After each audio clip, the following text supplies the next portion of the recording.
Take my name off that list. Great show. My clickers are full hard. Live mic. Yeah, I'm feeling it. I'm going to go ahead and email my patent attorney in the morning. Okay. Old English 800. On this show, only Old English that Jim ran down to the corner market. And I requested a 40-ouncer, by the way.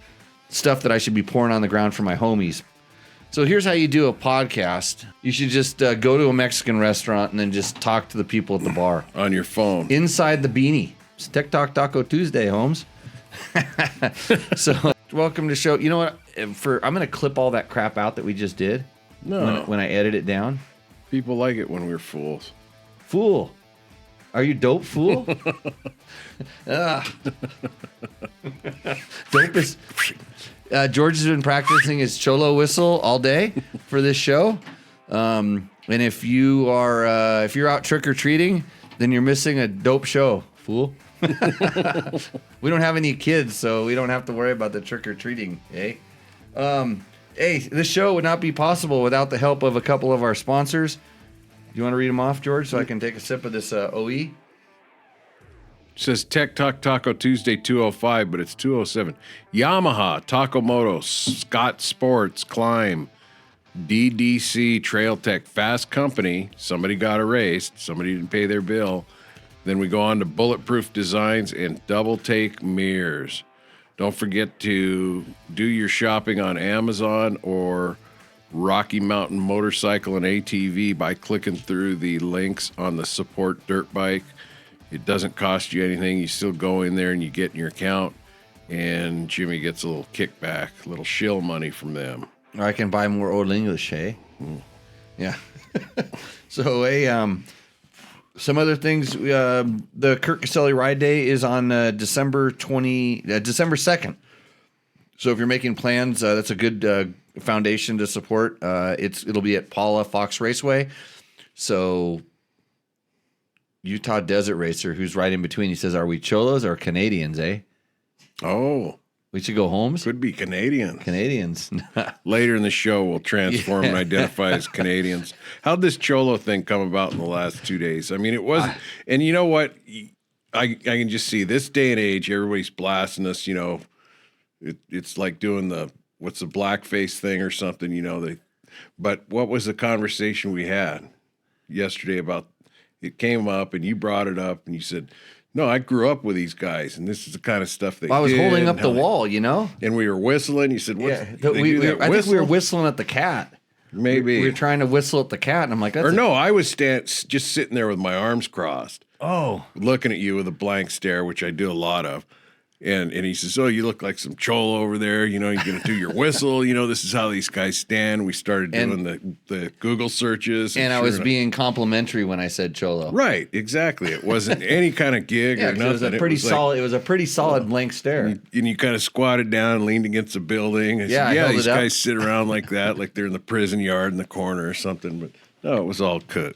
You know. I want to bring those days back. It's Halloween. We can do this. I want to bring those days back when you can make fun at any culture, any belief system, or anything. Well, when it's not mean-spirited, and it's all in fun, and everybody's doing it back and forth. We're a motorcycle show. We talk about motorcycle and motorcycle-related I know, but that's my political rant. Well, we don't. It wasn't even political. It's just life skills. So sometimes we can actually talk about life skills on this show, which is really strange. But because we have some experiences, like Jimmy the plumber.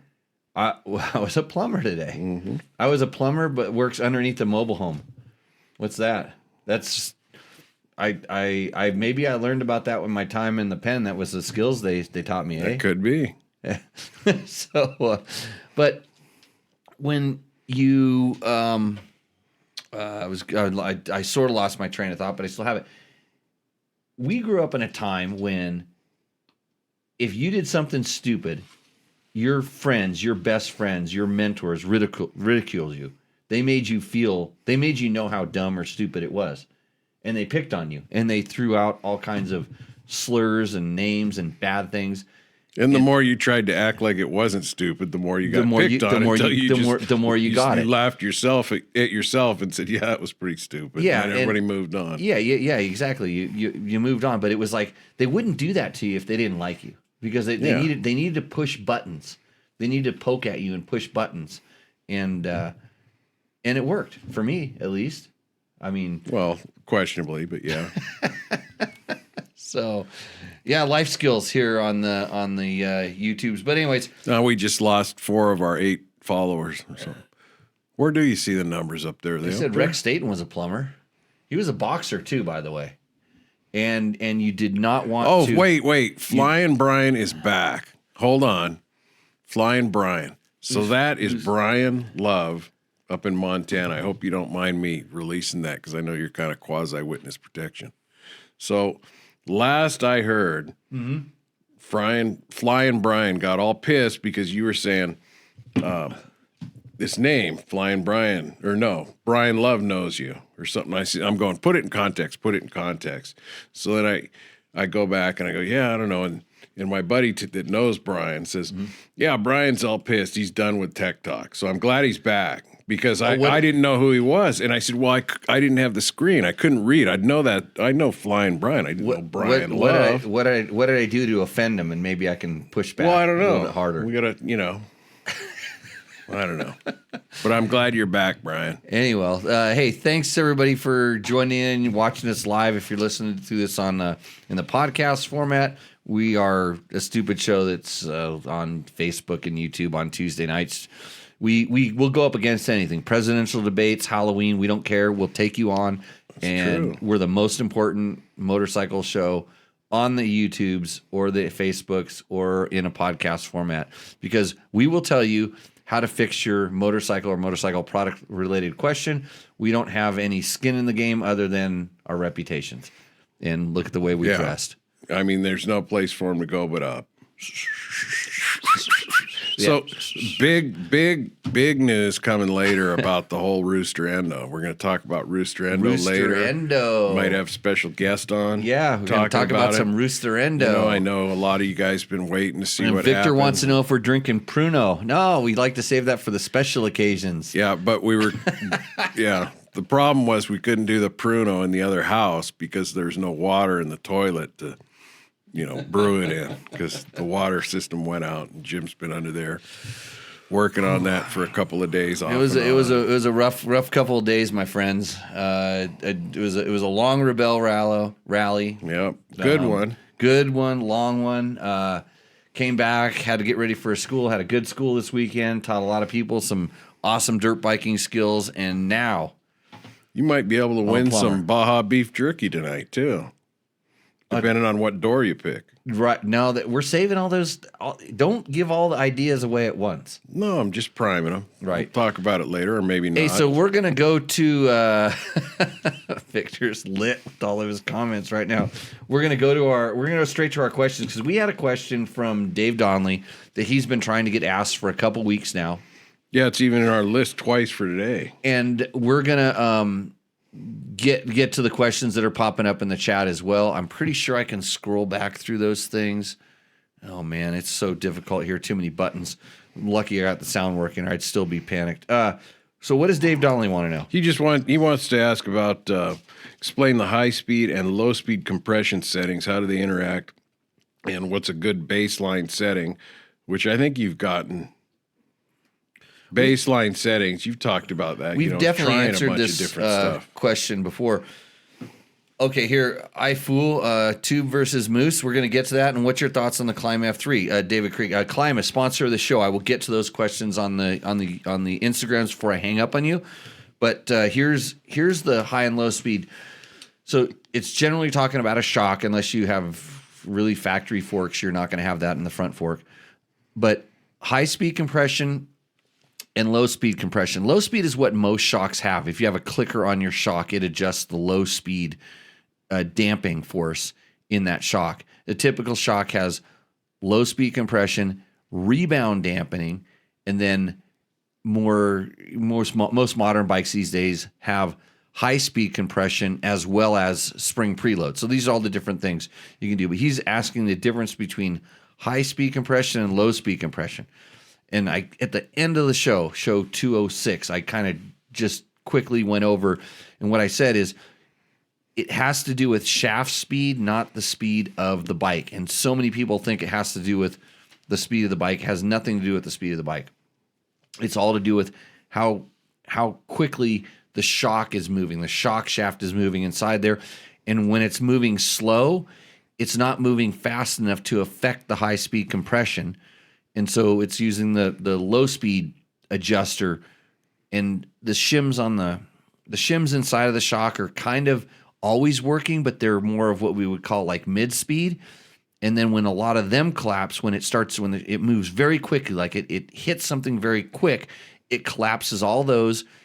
It's flowing so much that the low speed adjuster is pretty much maxed out. It's flowing the maximum, and then it works into this high speed. And sometimes they build that into, even on the stack, the shim stack as well, it's built into there somewhat. But there's an adjuster that when all of a sudden all this fluid tries to move, all the shock fluid tries to move quickly, this is the only avenue it has, and you can adjust essentially the preload on that adjuster to make it either flow more or less. So are they totally independent? If you adjust a lot of high speed, will it affect your low speed adjustment?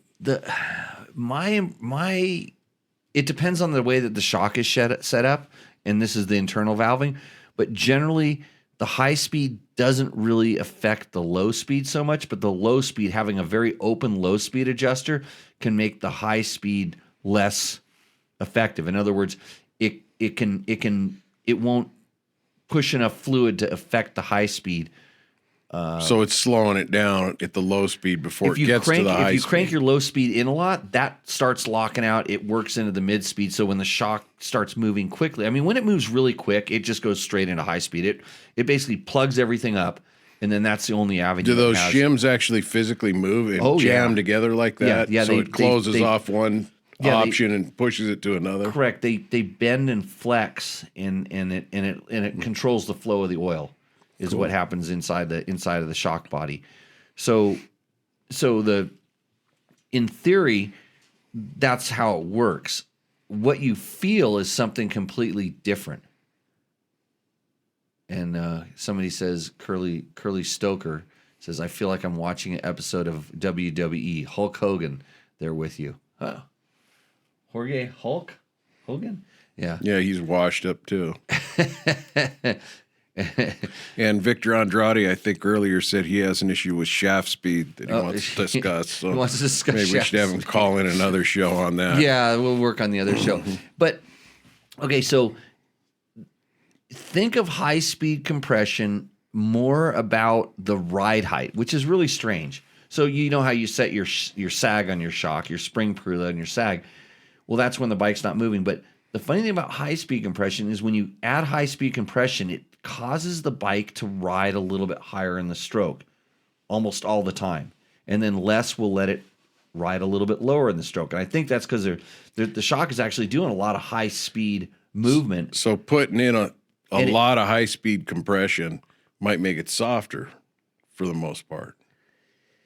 High speed compression, because it will kind of try to hold it high, up higher in the stroke. It could, but I've never really used it that way. I mean, I remember a couple times when we did try that to get it to hold up in the stroke a little bit more. But it also, there's a point where you cross this threshold where it just gets really harsh, where all of a sudden the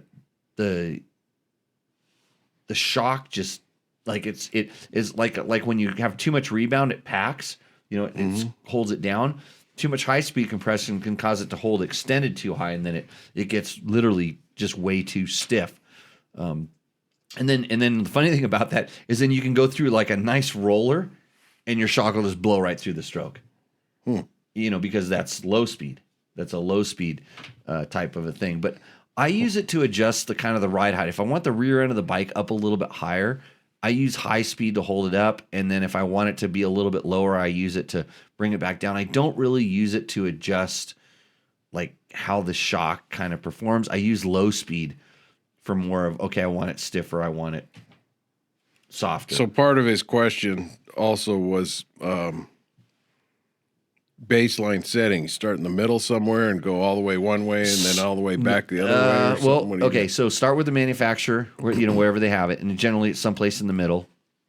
A quarter turn is a lot on a high-speed compression adjuster, in my experience. So if you want to experience, go whatever stock is, turn it a half turn more, ride it, and then turn it, another half turn the opposite direction, so full turn out, and go, so if you want to experience it, but do the exact same thing, like hit the exact same set of bumps or whatever, so you're comfortable with it, or ride the same section of trail, and that's how you would feel it for yourself. But I usually do it an eighth of a turn, and some of them have clicks, but a lot of them it's just a big nut. You're just preloading a spring inside there, so do that. So, anyways. So you know how I adjust my preload?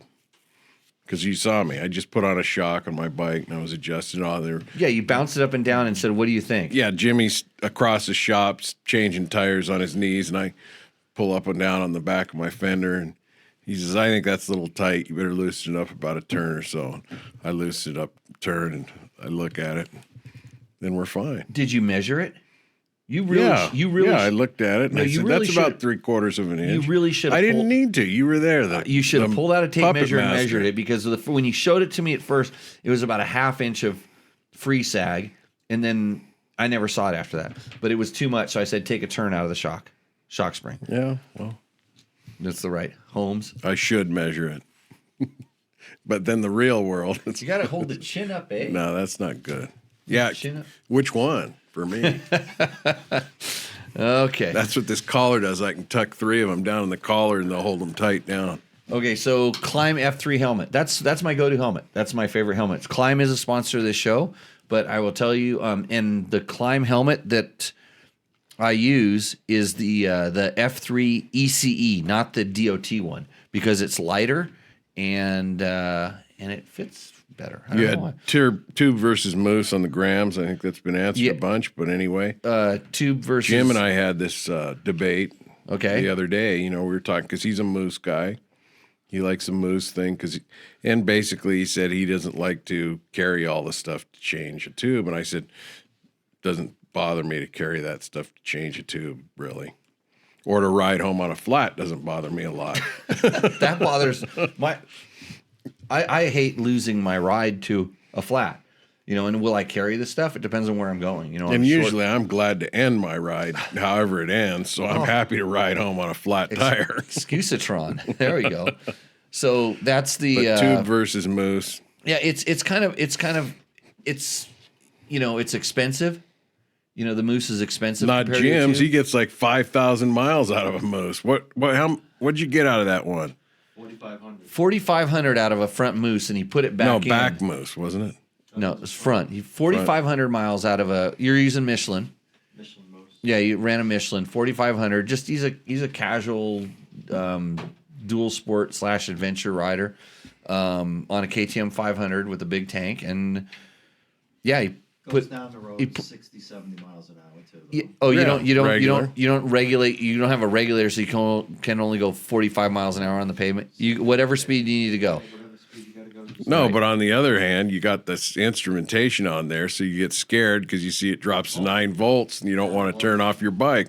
I don't have that problem because I don't know how many volts it's Yeah, got. see, Victor comes from the other side where he says tubes feel better somehow, and that's to his wallet, eh? I just haven't had that many failures with tubes, and I just don't ride to that degree where I'm, I think that rear shoving it says into the rocks. 100 miles on it. Yeah, so you can get a lot of miles. But if you ride hard, you can beat them up, and you can be done with them in 500 miles if you do it right. You can go to either extent on the tube versus moose, but generally for most people, it's a cost issue to start with, I think I averaged out and then mileage, and I came up with it averaged out to be like 30 miles okay. per hour.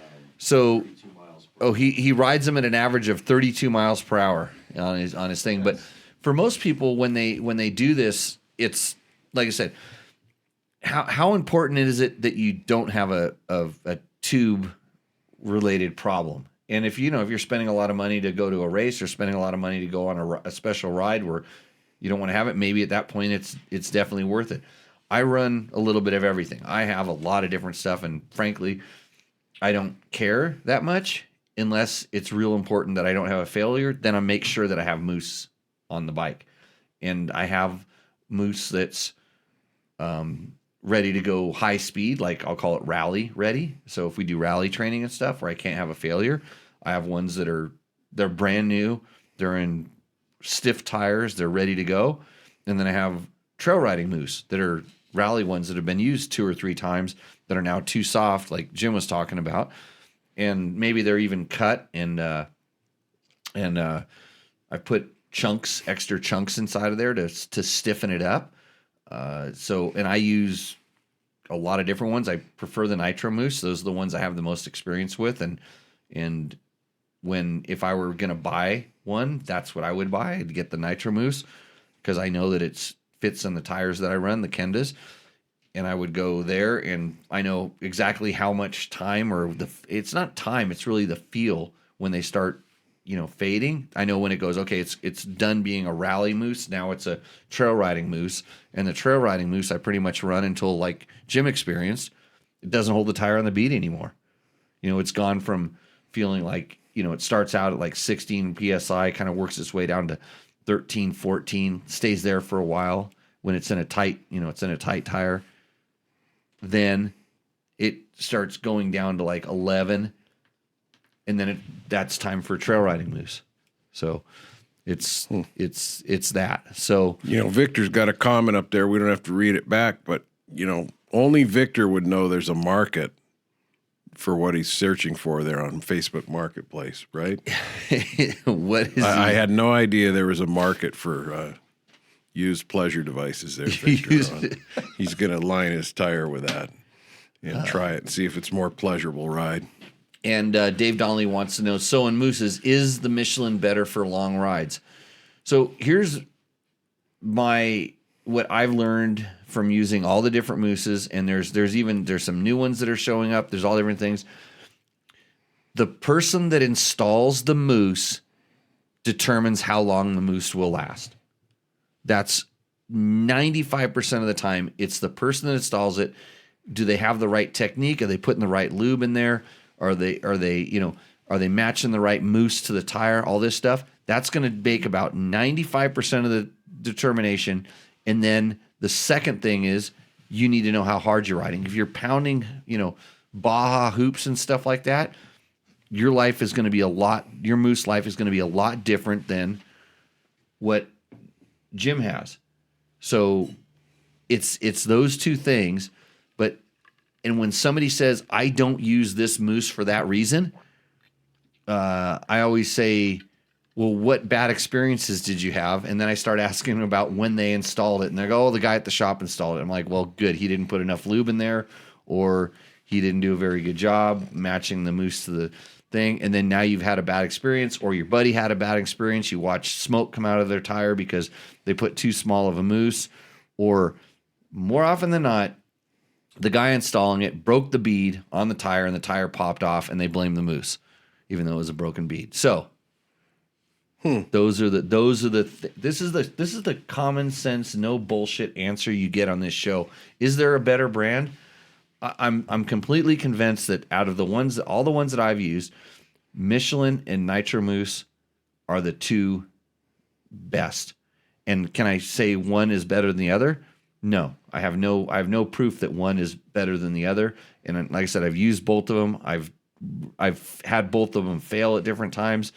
I've done all different kinds of things. And you can ask everybody, and you might as well ask them, oh, and by the way, tell me what's your favorite 2-stroke oil and what motor I should run in my 4-stroke, and the information about the moose, and then judge. Do you need to shut them off now? The grams? Oh yeah, we need to shut them off and take a. You only get so much of that, right? Yeah. Anyways, thanks everybody for joining on the Instagrams. To make sure we didn't miss any questions. A lot of people have long ass names on the Instagrams, but they don't pay attention for very long. And so Lo Jamarito, that's whose moose question we answered there. So with that, we'll see you out in the trail. I'm hanging up on you, end now.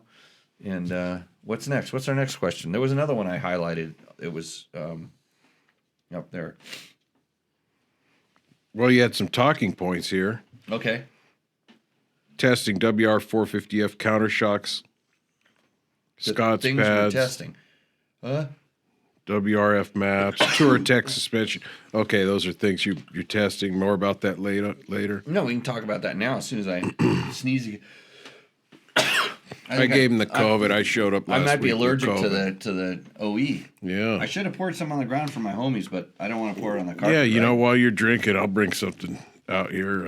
You've all heard about, probably wondered about, but it's a gold medal here, won by somebody not Jimmy, sitting in front of you. Look how that dwarfs these little. What are those? The International House of I knew I was Pancakes allergic medal? to something. That fake. That's a that gold fake medal. United States Police. If you're watching, if you're listening Fire to this, and Police Championship. if you're listening to this and you're just disgusted by me sneezing and you wonder if COVID can go through the radio, it can't. But George just he's disgracing my studio right now by posting his gold medal that he won. Let's see if I can get you on the. I don't know if a George camera works better for this one. If I push the wrong button, I'll shut the whole damn show down. Is the problem? I got to be really careful about this. Look at how that dwarfs those. If you ISD what? What were those? Did you even have to work very hard to get those? yeah, ISDE. So that was actually a double medal finish because not only did I finish first in that class, I finished last in that class. First and last. Yes. Oh, you were the only person in that class. Yeah, But so they got- I they am still- a medal they- holder. I'll put that in my bio. I expect it on your school site for that to be on my bio. Oh, we can probably update And while we're on the topic of George's medals, not to take over the show, I have another one here that. I wasn't prepared for any of this. Hold on, I better drink it. from, well, you were drinking. That's why I went into this. Gene Woods, Racing Experience winner. Oh, It's another gold medal. I've got race results here. Yeah, that'll have Jimmy just read. read Go the ahead and order. read. Go ahead and read those. This was, hold on, first place. Wait, ring. Can't we just get to the questions here? Hold on a second. Anyway. I thought I had headphones. Yeah, there's two race results here. Yeah, you can read those two race results there, Jimmy. Okay, hold I'll on. just find another place to put this up while you're reading those race results. Okay, people wonder about this show sometimes, I think. Let's see. Heather Lewis? Wait, I gotta pull the. Wait, where? Oh, here we go. George Justice, Jimmy Lewis, Eric Muxlow, Yeah, I think that's what Kerry Justice. Yeah. Yeah. But I think I have the fastest lap time though, don't I? Well, that might have been in that race. I believe I beat you on strategy, but I did beat you nonetheless. Okay, and we're And looking then at the second sheet here. one. George Justice, Erica Muxlow, Jimmy Lewis, Kerry Justice. So Okay. all that proves is your wife isn't a very good driver. Well, no, she is a good driver. She just wasn't into the go-kart. Barney Racing. Hello, Jimmy. Hi. I'm a listener of your Tech Talk Taco Tuesday and hear your sponsored plug for Taco Moto. Do you have a discount for them? Question mark. Thank you in advance and for the good podcasts. Hope this one's included in that. Thank you for that. Every once in a while, I have certain discounts. You can email me about that if you can figure out my email, which is a super top secret. But at this moment, no. But think about this, like Taco Moto actually is bringing you this show. They're one of the sponsors that are bringing you this show. So technically, because you're getting information from this show, that should constitute a discount on the stuff they're getting, because there's other shops that are not supporting this show, and you go there after you learn something here, and then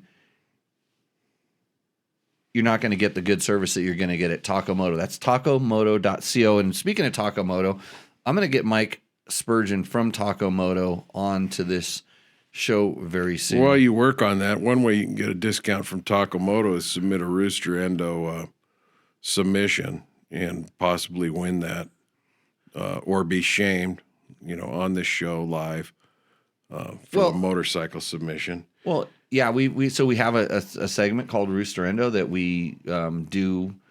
We used to do it every show, and then it was getting difficult because the submissions were coming from all different directions, and then the submissions were going to the guy who used to be here, guy who's not here anymore, guy. He got busy. Yeah, and so we have no more. Some of those may have dropped off the radar through other email channels. But right. Nonetheless, keep submitting them until you see them. Try to make an effort to be here live. Maybe that'll be a requirement to win. I got a couple of submissions, and I was thinking that we could work them into the show. So maybe at the end of the show, we might be able to pull some out of nowhere. Did you hang up on him? Yeah, I did, but I told him to call in. Here we go. Call in. There we go. And then I can plug him into the thing when he calls. It's all part of the process here, George. It's a professional show. Hold on. Hey, do you know about my thing? Will we be able to? Wow. Yeah. Yeah. Right. Taco Mike. Will we be able to hear him? Yeah, we'll be able to hear him. Can you hear him? Mike. What's up, Senor Lewis? Senor Lewis, Jaime tonight. Hey, are we before? Is this before or after? You're live, dude. Tequila session. We haven't. There's been no tequila Old consumed English 800 on this show. Only Old English that Jim ran down to the corner market, and I requested a 40-ouncer, by the way, just to keep it real, and they came back with the cans. 220s. He has. I could actually technically consume 44 ounces of this stuff that I should be pouring on the ground for my homies, but I'm actually putting it in my throat. But anyways, Mike, welcome to the show. You can technically do 44. You have a doctor's note for 44. I love it. So, hey, good to talk to you. I wanted to bring you on the show because you are probably, because you're so engaged and this is your day-to-day job. I only do this like once a week when I'm not being a plumber. You can help us answer some of these questions on the show tonight as well. Yeah, I've got as many, free, partially correct answers as anybody else. So why not? and you're not being bombarded with trick-or-treaters at the moment. No, we live out in the rural part of Vegas, and it's horses and pigs and goats, and there are no trick-or-treaters out here. Okay, and your kids? Did you send them out with the wife on the trick or treat tour? Yeah, my son is off at a Halloween party, goofing off with his friends, with his homies. So I'm just here, and I can talk motorcycle as I want, as long as I want. Oh, that's good. All right, let's have a question. Silverhill 377 subscribed to you 3 months ago. 6 days ago, he says, I'm here almost every Tuesday. Just a suggestion, maybe you should consider adding the weekly topics in the title so the motorcycle enthusiasts will check out your channel more often. Keep up the good work. But if you did that, then people wouldn't listen to them all to try and find some nugget of information. I kind of agree with that person that we should. So should we put what we're going to talk about before the show? Or is he asking for us to put the things we talked about like when we upload the show afterwards? I would guess afterwards. So if you're searching through them, you go, yeah, I want to look at that, and I'll punch into it. But maybe both. I don't know. Mike's more of a internet's guy. What's his opinion? Hey, Mike KMET says Taco Moto adds value by no BS advice. Yeah. Well, that's nice of them to say that. Hopefully it's true. You're the boss. You know it's true. Hey, I got Hopefully a question. It's mostly true. I got a question, Mike, and I haven't searched lately, but I did a while ago looking on your site. Those little turn signals that were LEDs on the end of a little spring. Remember those? Do they still make those? I do. You got them? Yeah, so it's a good story. Yeah, it's an interesting story with that. The guy who started that a couple of years ago, he was not the original. So the last guy who operated that was that original idea and concept from fella. And this most recent owner ran it for a couple of years, made those. Those were Oh man, you're tell you the name of it. jumping in and Flew out out. of my brain. Am I jumping out? Can you got hear me good okay? cell there? Jumped in and out a little. I don't know if it's ours or yours, but keep Oh, going. it could be ours. Keep going. I'm on the Wi-Fi at my house. It looks pretty strong. It seems like I should be getting Well, good. it's, you know, It'd be no different than this whole show. it's the shit show into this. So keep going. Let's try it. You're all getting what you pay for when you watch this, right? So Yeah. I like to pronounce that all the time. You're not, but go ahead with the signals. yeah, so that guy, he operated for a couple of years. And it was a side business. He did it out of his garage, and he did the injection molding, plastic molding in his garage. Talk about trapping a business. Operated it until he just kind of needed to spend more time on his primary job. And I don't know that it made him a much money, but, and I looked at it and looked at maybe buying it and operating it and folding it in our business, and ultimately took a pass on it. And then happily, Daryl from Cyclops is the new owner and has big plans for it. There's no product available, but I predict Daryl will probably release something soon, and I'll be supporting him with it, and we'll be stocking them on the site when they are eventually available. So that's kind of the rundown on what's up with those signals.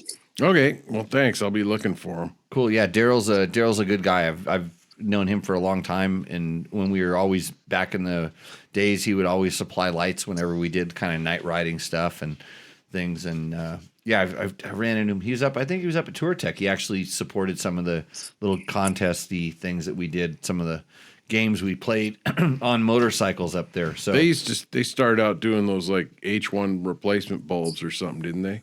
yeah, they had Just a little. yeah, they had where that H- and went oh. into HID and LED. Yeah. They've been in the light game for definitely a long time, and Daryl's a good guy. Yeah, Daryl's great. He was at the KTM rally last week, and he has bought Skeen. So if you guys are familiar with Skeen dimmers, Daryl recently acquired that. So he's building up a nice little base of components. That's a dimmer, so that'll actually dim the LED light, correct? Yeah, so that's a pulse width dimmer, and so you can program that so you can aim between effective 0 and 100% anywhere in between. It's a great little component. Cool. You done any more movement on your electrical components kits? All pre-made up. You done anything with that? We have a little schedule, a little menu of what's going to be included in it, and they don't exist yet, but it exists on paper, and so Good. Look for that soon. We typically have a list of things we're working on that's maybe 20 or 30 or 40 different ideas and products, and it's just that endless cycle of that's going to be the next thing I work on. You know what I mean? Yeah. Yeah. Oh, I know about the next thing you work on. I was going to try to make this show better, and then I had 207 episodes in. yeah. Well, but then I ended up underneath the house, and it's really hard to get on over the heater, the big heater tube, and then you have to go to this place where you have to go under the shitter line, the black stuff, and you barely fit. I need to start losing weight just so I can be a better plumber. And then there's a tarantula the size of your hand walking outside once he crawls out of there. But It's no problem. He's my buddy. Jimmy, dude, look, you can't get any better. And so the show, because of you, is as good as it can be. Anybody who detracts or says otherwise, there's other shows for them. Okay, so you started the EXE and FE. What's that website that we broadcast to on the Facebooks? Yeah, on the interwebs, it's EXC Tech Talk. Hell, I don't even know what it's called. That's good. I'm not the only one. So you started that, and it's funny because it's done the life of like an internet forum or just a thing where it's a great place to go to get advice, and then everybody finds out about it, and then you have people that are jokers, and then people that are really smart, and then people that are trying to sell something, and people that have really good advice. It's a mix. It's a big mix, and it kind of gets a little crowded, the space, but it's still really good. But there was a post there a couple weeks ago that caught my eye. It was the most influential people on the KTM 500 EXC. Yeah. Most influential people, and strangely enough, you were not listed on there. You were not included as a No, as a I vote. thought I saw him on there. No, you weren't. You were not a person that you could vote for. Were you? Well, because so I aggressively moderated that, and I deleted. So this was not. Oh, you so you deleted your He name. manipulated the data. You deleted Yeah. your. So you were Yeah. Dominion. Yeah. So every time somebody would throw up, anything related to me, I would delete it. Okay, Because so- it wasn't interested in what right, anybody's right. opinion was. Right. See get how that. these things happen? So you took out. So anytime somebody put Taco Moto or Mike Spurgeon, you deleted it. Instantly. Okay, Yep. but I caught it on there once my name before he got to it. my name was up there, and I'm still Well, he pretty. deleted you. I'm still. Oh, I got deleted. I was just. No, you're not deleted. I was pretty amazed that I got 0%. No, you got more than that. I voted for you. There were others. In fact, I'm looking right now. Let me. Okay, check. Here, I opened it up. You got I'm not- control alt deleted. I was pretty proud of that 0%. I'm like, I'm holding strong. I'm like, at least I'm consistent. I like consistency. Well, I think that people in that and I think it's a damn shame that you didn't have the most votes. You should have. No. You got mine. It's no. I don't have feelings about this because this is like when I started talking. When I said like I like that group and I like that forum, but then you see where it kind of grows and people have. Their attention spans are in different places. Their influences are in different places. They see different things. Even though we broadcast to that channel once a week with good advice, and a lot of times I post up there. I'm like, hey, if you have any questions, which is the whole purpose of that forum, here's a great place where you can ask them. And we rarely get them. So I'm picking on the forum right now, by the way. I see. But I was proud of my 0%. I like to hold that. And this is a guy who show Tech Talk Taco Tuesday brought to you by Yamaha. Yamaha makes the YZ, the awesome YZ 450, the incredible YZ 125, my favorite 125 by far and away. I need to get a new one actually. All these Yamahas, but they sponsor the show. And what bike did Jimmy Lewis pick as the best bike ever? KTM 500, and nobody threw back some love for that. Like I thought that group would. Well, I think would have embraced me. last year or so since you've been riding your Tenere, people have kind of thrown you aside on the KTM thing. But you do love that bike. The Tenere? Oh yeah. Yeah. I tried to get Jim. I'm trying to get Jim to switch over here. I tried to force him to ride my Tenere. The Tenere Yamaha makes the Tenere the best adventure bike ever known to man. So what am I at? 2% maybe, Mike? No, you're at 1%, but it's 5 votes. you're in the 1%er. Oh, if it goes up tomorrow, just delete the whole thread.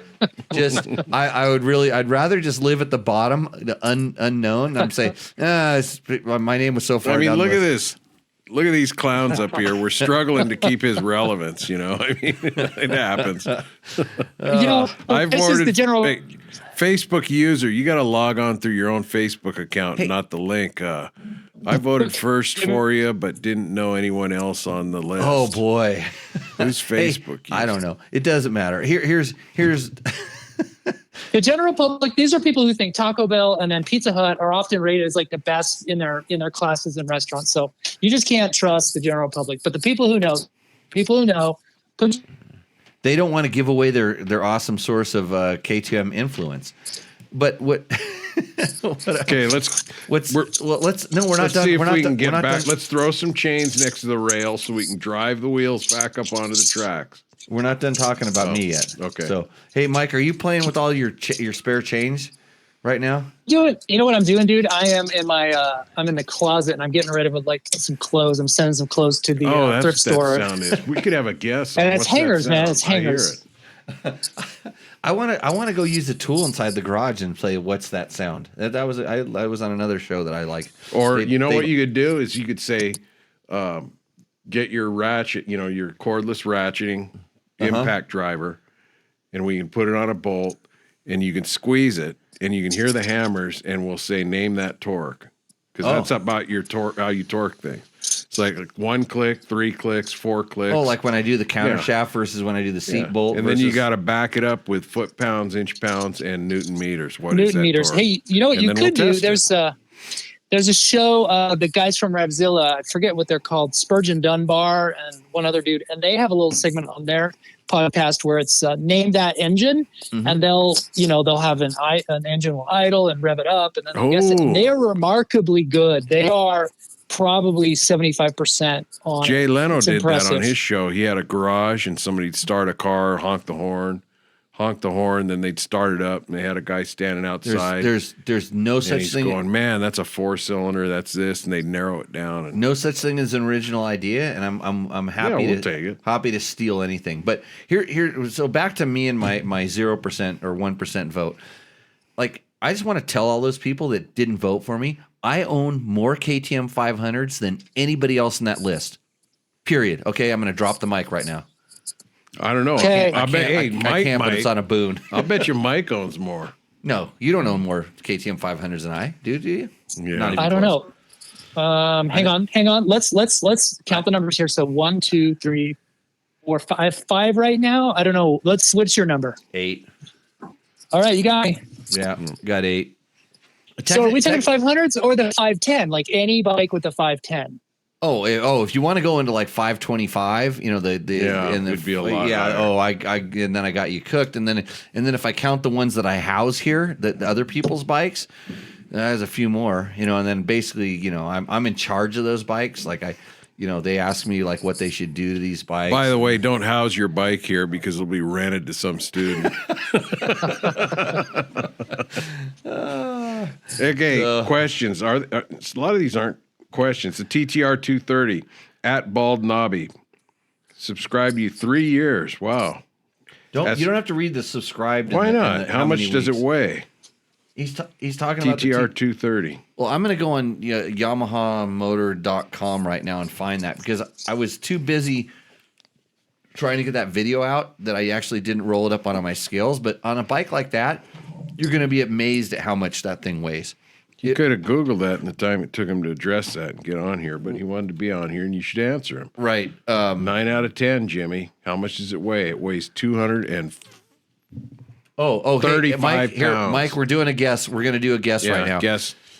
And you notice if I had an idea, like if I know something, what do? George? I don't know. I Keep talking about it. no, I tell you the answer. So, Mike, what do you think a TTR 230 weighs? Did I hear the answer? Did someone say 230? I said 235. we have- Just guessing. You're guessing. Oh, you're guessing 235. I think it weighs probably really close to like a CRF 450 RL. So I'm gonna say 286. Okay. So I actually Googled it in the time you guys took to answer it, but I was going to say 244 pounds is what I was going to say, and the answer is, George, you saw it up there I on the can't screen. read that far. 251 with 2.1 gallons of fuel in it is what I'm told from performancepowersports.com. So is this like Price is Right? You had to come in the closest, but without going over. So Mike's out. Yeah, Mike's out. I'm Okay. the closest, and you lose as usual. Okay. Kind of like that gold medal you hung Can up I on the take wall. door number 3? Oh man, Mike, we have some really good ideas for the new and revived Rooster Endo segment. Yeah, the reconstituted Rooster Endo. You know, I am sad that it's not been happening because, for me anyway, I mean, I'm biased obviously, but it really is the best segment of the show. It's definitely the most entertaining. Hearing your experts come on and, you know, kind of dog up on some of those bikes is. I think it's better that you say hearing your guests come on. Okay, experts, come on, Mike. What are you trying to sell here? Hey, it's present company included. right. So we like I said, it's been technological difficulties. Like the information streams haven't been unifying where they need to go. But Right, it is coming back. I did get some submissions today. If I can during the break, if I can pull those things in, we'll get it back in. But I am, of course, you know this because you financially support this. We are pooling up the ones that haven't gone, and we're going to throw that into the pot for the rejuvenated Rooster Endo. In fact, I have this crazy idea, and this is what I'd like to do. I'd like to come down to Moto and do a live show down there some Tuesday evening, if you're open on Tuesday evenings. We'll have all the beverages and pizza and tacos that we need to make this happen. Right. It just one Holmes. I got to get the voice back. Homie, I want 140 ouncer of OE. And then you got to get sound right. You know what you should do? What? You should have a Tech Talk Taco Tuesday locals night, and we should go to Gene Woods, and we'll do a show, and people can race. Afterwards, that's what we'll do. Afterwards, we'll go down to the go-kart experience, and because it's not that far away, and you can try to beat Jimmy Lewis, who had Jimmy Lewis had the fastest lap time in the month of August. Well, I had paperwork to back mine up. I do too. Let's get on with these Gene questions. sent me a screenshot. Back to the rails. You're going to talk about your Self more? racing prowess. Okay, go ahead. Next question. Taylor C. 4476. Unlike the clay pistons inside the Austrian bikes, I hear Yamaha makes TTR pistons out of concrete. Makes one almost miss the XR 400. Almost. So this person, who was it? What was the name? Taylor C. 4476. So Taylor C. obviously has been a fan for a long time. Because somehow they tied together the joke about the clay pistons. Did you hear us joking about the clay pistons and the KTMs, Mike? I did. I came in about 20, 25 minutes ago, 30 minutes ago. I didn't hear that. And you took all those That off. sounds about right. No, this was an old show. This was a long. Oh, it's been going on for a while. But you took all the clay pistons off the shelf after we mentioned that they had those, right? Did you say clay or clake? Clay. Yeah, the ones that are made in clay. They're made in probably in like where would be worse than China? Well, they're fired in Chile. Adobe? You mean like Adobe? Hey, Yeah, do you remember Adobe clay. do you remember the Saturday Night Live skit years and years ago where they made cars out of Adobe? It was the Adobe car. You'll have to No. Google that, Chrysler made YouTube that, did they? The Adobe? It's just, Chrysler Adobe. Yeah. yeah. Ricardo For real. Montalban. He was Look the that guy. up on YouTube. Saturday Night Live, the Adobe car, hilarious skit. Yeah. So no, it was just at a time when like every KTM two-stroke was just blowing up, every single one, except it wasn't every single one. It was probably the two that happened, and somebody put the pictures on the internet, and everybody reshared it, and everybody just went into a frenzy. Yes, and I'm that's like, happens. And I go because we were starting to get a lot of questions. I mean, it bleeds, something like that happens and it bleeds and it starts coming in. And we started getting questions about this, and I just said, "Oh, well, all the KTM pistons, they're making them out of clay now because it's cheaper," kind of in my sarcastic, joking way, and it got some legs.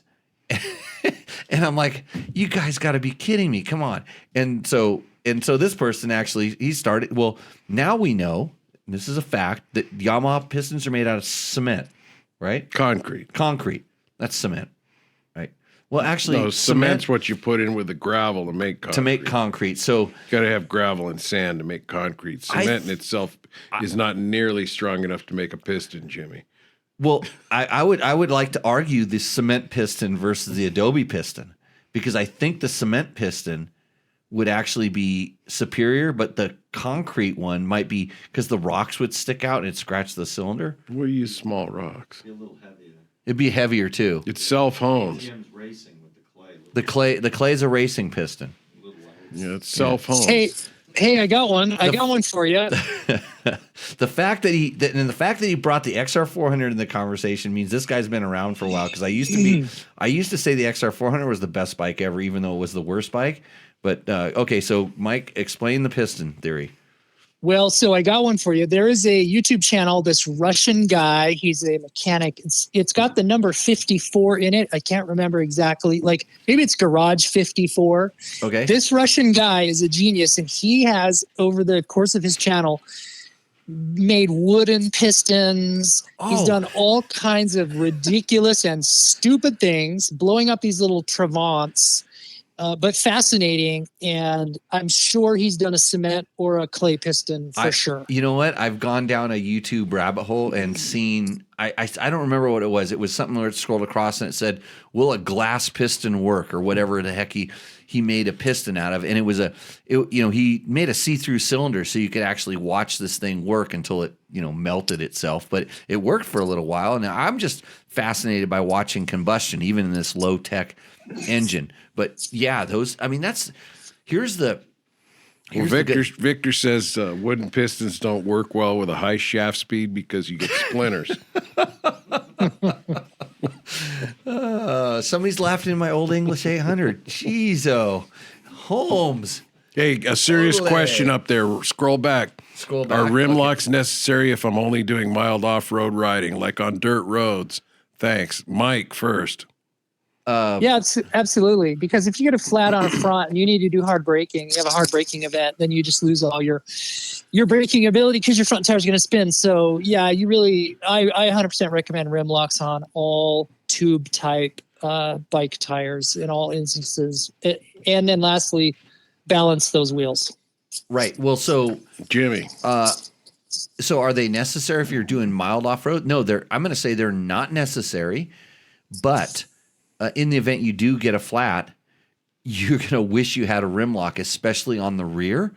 But like Mike said, even if you're doing mild off-roading and you do decide to use your brakes aggressively, front or rear, it's going to start spinning the tire on the rim or tweak it a little bit, which will cause the valve stem to try to tear out of the tube, these different kinds of things. I don't see the advantage of not having one, which would be a more balanced saving wheel. 2 ounces. Yeah, well, a more balanced wheel. Yeah, I don't. The weight savings I don't even consider, but the out of balance wheel factor of the rim lock and like Mike says balance your wheel. I'm like, don't bother. I'm completely the anti-wheel balance guy because the minute you skid, your wheel's out of balance anyways. Nah. So I'm a wheel balance guy. Yeah. So, and I think that a balanced wheel helps with traction and everything. I mean, sure. intuitively. Right. At higher speeds, I will agree with you 100%. When it's spinning, it's bouncing. Right. So I don't know. And I find too, if I balance my wheel, essentially I can just change the tires on and off and it doesn't significantly change the balance. You're balancing for the rim lock and the rim. You're literally balancing for the rim lock. So are they necessary? No, they're not necessary. Are they recommended? I think highly by all of us. Yes. Yeah, 100%. Yeah, unless your mild off road means you're never gonna deflate under 32 psi. Yeah, if you want to run a shit like ton of pressure inside of your tires, then you don't need them. But if you're going to run practical pressure, down 12, 13 psi. Your tire has the potential to slip on the rim. So I think Mike, rim lock is a good idea. You mentioned balance first. Talk about you balance everything. You balance it every time you change a wheel. What do you do? Hey, really quick though, let me interject and say the difference for me is whether it's a tube type tire versus a tubeless, and not tubeless, the tubeless system, but like a spoke magnesium type wheel. Those are not necessary because those are really securely beaded into the rim, and then it's very difficult to get those to unbead themselves when flat. But a tube type will come off, the bead will come off the rim quite easily, and that's where you run into problems. And then as far as the balancing go, the reason that we balance all our wheels is particularly because we run moose almost exclusively, and unless it's balanced, that rim lock will create a hot spot and will degrade that moose on that spot where the rim weight is. So we always, every time, install a rim lock in the rear. We balance it, and we do not install one in the front, just the rear balanced every time. And I'm just such in the habit of feeling the smoothness of a balanced wheel that if I'm ever on a bike that has an imbalance, the hop, hop, hop, hop, hop, it's just so maddening. I can't take it. So I balance every wheel every single time. Right. But I guess, hey, George, to answer back to your question, do I rebalance a rim after I remount a tire? Out of laziness, I typically don't. And then if it does need rebalancing, you'll be able to tell right away. Right. And if if I'm not annoyed, then I never go and I never recheck it, if that makes sense. Are you aware of marks on tires where there's a heavy spot or a light spot or? Yep. Yeah. And about 50% of the time I happen to pay attention to that and do that. And the other half out of laziness, I don't. I also sometimes am guilty of putting a tire on backwards, directional tires. So like I do all the screw ups and somehow I've lived to, see another day. And what's that mark about? What's it mean? It's generally the lightest. Well, it depends on the brand. Depends on the brand. It could be light or heavy. It's generally the lightest spot on most of them, and that's supposed to be mounted at the valve stem or the rim lock, where the weight is. But it again, and when I say I don't balance any of my wheels, that's 100% A, out of laziness, and B, out of I'm changing tires a lot. Yeah, you balance your Tenere is probably balanced, isn't it? No, not those either. No. It's balanced to start with. It has but no, it has weights on it. It has weights on it, so it kind of came balanced. So it's not it because it doesn't have a rim lock. But and let me qualify when I say balance. Like I am not pulling out any piece of equipment to do balancing. All I'm doing, and this is pretty lazy, all I do is I happen to know what a stock rear, 215 rim lock weighs, or a Motion Pro or a Warp 9, and I happen to know what those weigh, and then I just counterbalance the 180 other side with that same amount of brass. And it is super unscientific, but again, as long as it doesn't annoy me, it's good enough. Okay.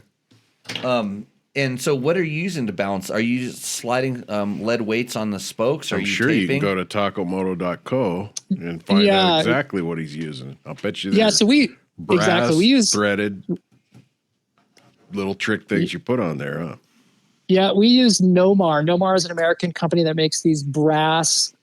They slip over the spoke nipple, and then they have a little locking bolt, a little grub screw, and we sell them in a little package that's based on whatever rim lock you have, whether it's stock or aftermarket and so on. And then we've already weighed all that out, and so you can just simply do what I do. I just open our bag when I'm doing a wheel. I just observe what rim lock I have, and then I grab that bag of that particular one. I throw it 180 degrees on the other side and call it good. It's completely, it's as lazy as that. Hey, that's so brainless and lazy. I might be getting some of those to just offset a few of my wheels that I care about, the ones I want to be things. So, hey, hold on 1 second. Hey, we got to do a little ad break here to make sure we're paying the bills. And Mike, can you stick around for after the ad break? Yeah, sure, of course. Okay, we will be back in a few minutes here. The defending champion, the all-new Yamaha YZ450F. 3 or 4 minutes or something. Okay. So we'll. What's that link up there? I wonder. Is that John Amos doing the hand jive? Wooden pistons. Will it work or not? That's what it is. He actually in the chat.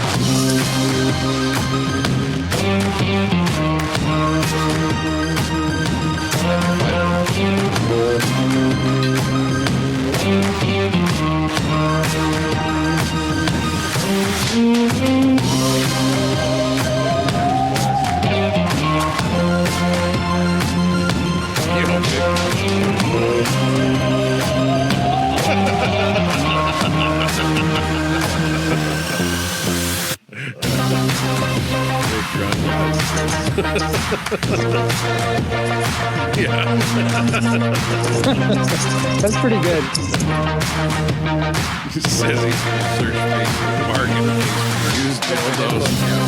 He can put in his tire to see if he can make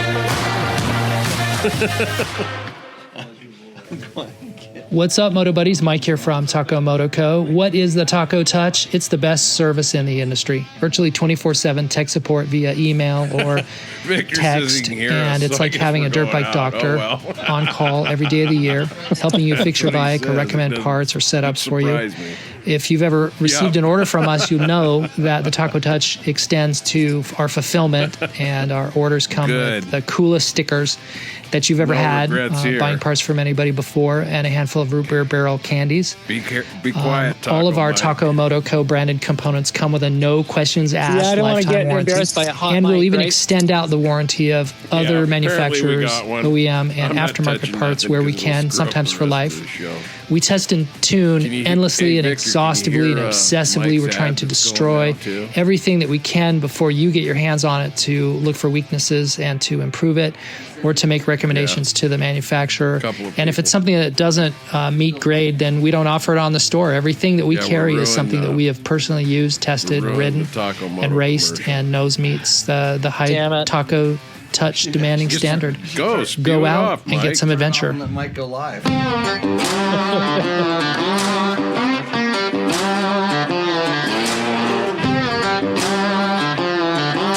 Yeah, it's Garage 54. I just looked it up on the YouTube. It's the Russian dude. Makes these ridiculous automotive experiments. They're fascinating.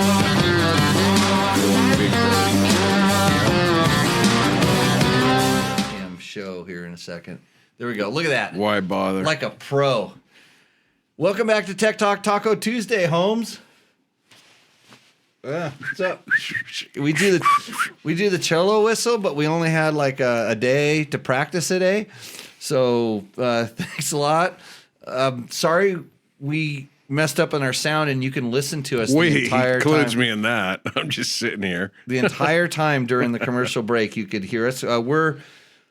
We got Taco Mike from Taco Moto. That's tacomoto.co on the phone. If you need anything for almost any bike, especially KTM 500s, and if you want a KTM 500, don't listen to anything I say because I'm 0% influential about that bike. But 1%. 1%. Okay. Take my name off that list. KTM EXCs, Husky, FEs, actually any of the European, the gas, the Austrian bikes, they have all the different little trinkets and things. And we were just talking about wheel balancing. We went down a rabbit hole on that. And they even have a bag of wheel weights that'll offset whatever rim lock you have to make your wheel perfect. Right, Mike? Perfect enough. Perfect enough. There you go. Right. And we determined that since we're all lazy, it's just easy to do it like that. And Ashley says, no Bible study on Halloween so he can make it live. Nice. That's good. This is probably not a good counter to Bible study. I got to tell you, and Victor's going to say some real funny shit later in the show, too.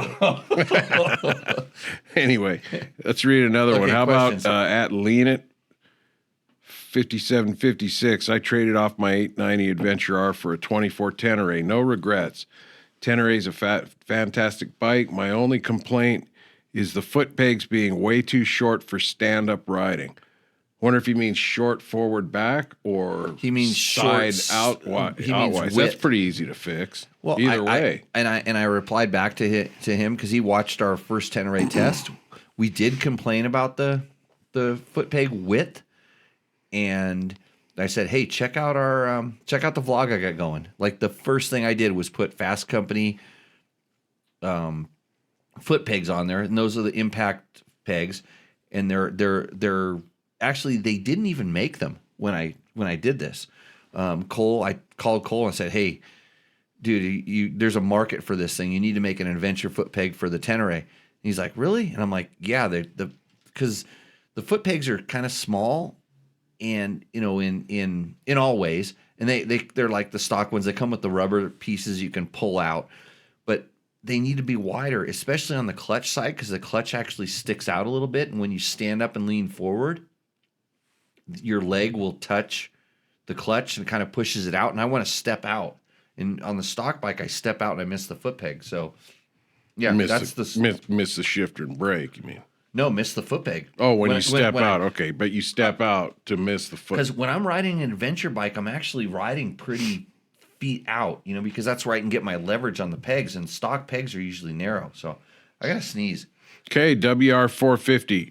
Can you get the FMF slip-on without a tune, or do you need to tune it for the FMF? First, Taco Mike. Well, I'm decidedly not a authoritative voice on the Yamahas, but Hey, any Mike, bike. do you know that Yamaha is a major sponsor of this show? Tech Talk Yeah, I Taco heard that. Tuesday, brought to you by Yamaha. Blue Crew all the way. Okay, Go Blue Crew, baby. Keep going.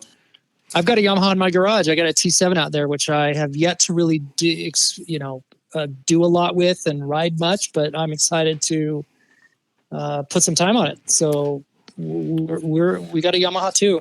Yeah, back to the questioning. Best adventure bike ever. Just be really careful, gently, because you might not get invited back to the KTM Adventure Rider Rally if you start talking about how much you're going to like that Tenere. So they'll be fine with that. In fact, there was so Bo from Ready to Ride, he's a guy down in Arizona who does bike tours and rentals. He brought a T7 with orange graphics and wore orange climb gear to try to blend in. It was absolutely classic. But in the early days of the KTM Adventure Rider Rally, they actually were not that bummed out when you showed up on a BMW, which of course was the most people showed up on, or a Triumph or Ducati or whatever, or a KLR 650, because they understood at that time it was different. They understood that those people were coming into that rally because they had the demo truck there and they could ride a KTM and they could kind of see it. But now it's almost like toxic, because I went there last year and people I heard you're riding a Tenere, and I'm like, yeah, I have one. I was still there. I was there on my 1090, but people are like, well, why don't you have a 790 or an 890? And I'm like, because I like the Tenere better. I mean, hey, it's choices, personal choices, man. Those are opportunities. There's no new opportunities with the people that are already owning them in there. Yeah, I mean, they're going to get the new stuff or whatever. They might get a new one, but anyways, so back to the question. Generally, then speak on this slip-on tuning. For the WR, Mike. Yeah. Well, yeah, I mean, look, back in the day, in carbureted days, when you would buy a bike, that muffler, the airflow out of that engine's an air pump, right? And so it's a calibrated amount of air in, through, and out. And all of that is calibrated to a certain amount of fuel density. And it was jetted accordingly. And so if you make any changes to your intake or exhaust, then you upset that pre-calibrated balance, and your air fuel ratio is now off. So on all of these single cylinder bikes, that's the case. To what extent that looks like on the Yamaha, I don't know. I'd probably defer over to Jimmy with your knowledge of the blue bikes. So you can just, with the stock WR, you can slip an FMFQ on it and it's going to be fine. Is it optimum? Absolutely not. It's just like even, this is probably one area where Mike and I talk a little bit about all the time, of just about tuning the ECUs, and do you need an ECU, and what about the ECU? And I'm like, can you make a tune for this ECU? And I'm like, exactly what is going to be on that bike? I mean, almost down to what tires are you going to run? Because, if you have everything affects, they all affect one thing or another. And like I said, it's kind of, for me, it's definitely from the air filter to the tip of the exhaust. And everything has to be in unison, and the ECU is what controls essentially all of that. So don't those bikes have the app where you can tweak it a little? So that's the cool thing about the Yamaha, but not on the WR. No. The WR comes with a locked ECU. So you need to buy... Is it a plated bike then? Nope. It's not plated, and you can't even buy it in California. It's just a loophole that Yamaha has fallen out of, unfortunately. They can't get... They want to bring it in the way they want to bring it in, and California says no, because California wants evaporative emissions on a dirt bike, and that would cost a lot of money and it's complicated. But anyways, so if you have a WR, you can buy the competition ECU, which turns it into essentially an FX. It basically, the minute you put that ECU on there, it has the same tune as an FX. So it doesn't really work that well with the stock muffler. It really wants a more open muffler like the FMFQ. And you can go to, I've put the FX muffler straight on and it runs just like an FX, but I actually, WR, I want more tractability, more drivability, less sound. So I put the Q on it and then I kind of play around with the map a little bit. You don't have to do much, but it definitely does. You can put it on and you're going to get, let's say if you're going to get 50% of the performance increase, just putting the muffler on will do it. If you want the other 50%, you need the ECU to go along with it. And then you can get that extra 10% by starting to tune at that point to get the full 100. Hey, here's a quick little aside. You were talking about the Q muffler, so specifically to the FMF, the 4.1 is basically their open, unrestricted, no resonator, straight through glass pack cherry bomb muffler, and you can get from FMF the Q insert, so you can effectively create with a 4.1. So a guy can get that really trick-looking blue. Anodized look with the carbon fiber tip. You can as a separate part number, you can order the Q4 insert, throw it in there, and now you've got the sound output of a Q4 on that trick looking 4.1 factory replica muffler. There's a little inside. Get all that through you. I don't know that we stock those inserts. You can get them from FMF. If you email us, we should have some, and we probably having this conversation makes me think we should probably stock them. Yeah, I mean, and I'm a big fan of the Q, just the way that the Q adjusts the power band. Let's put it that way. And if we're just sliding on a Q muffler versus a 4.1. It does so much for tractability and drivability. It's almost, Mike, you're gonna, well, no, half the people hate me. It's the same as leaving your reeds in versus taking your reeds out on a very restricted KTM. It has, and I like the reeds in. Yeah, me too. Just for drivability, it has that same. The Q has that same kind of character. And the funny thing is, if you take your reeds out and put a Q on, it's almost like a net sort of. They sort of do the same sort of thing, because I think you're just sort of restricting the suddenness of the flow, like when you start turning the throttle, if that makes sense. It just kind of tames maybe what you turned your wrist a certain way, and maybe you didn't want to get as much as you got, and the Q or the reeds can smooth that out for you. Hey, on the chats, it rolled by already, but somebody was asking Mike to start to look into tunes for the Cove people and an exhaust option. I don't know how many of those bikes are out there, but anyway, that was a suggestion. And then somebody else is asking thoughts on Ducati jumping into the dirt bike world. Jimmy, let's hit the Cove thing first. So I have no idea what ECU is on the Cove and how it works, but I promise you that if somebody decides to go down that avenue and learn how, what it plugs into, you could do a lot with that bike, especially the compliant one, the one that's a pretty big investment to get into that deep, isn't it, for a specific bike like that? Mike will tell you this, for the person that makes the actual the hard part of the ECU, the plug to get the wiring right and all of the baseline maps and data, that's not easy. And then start tuning it, then again, now we're just investing a lot of time to make it right. Yeah. So the first to market will be piggyback tuners, because like with the Dobek DJK, essentially all it's looking at is the pulse width of the injector, and that's just a 2-wire connection, and the device itself has a preset algorithm in there, and it's just looking at duty cycle, and then it's extrapolating RPM, and then the fuel demand. And so that will be the first product to market. And there's no doubt that those work really good as long as it's not a closed loop system. Correct. Yeah, Correct. because that's where we ran into the problem with the KTM's.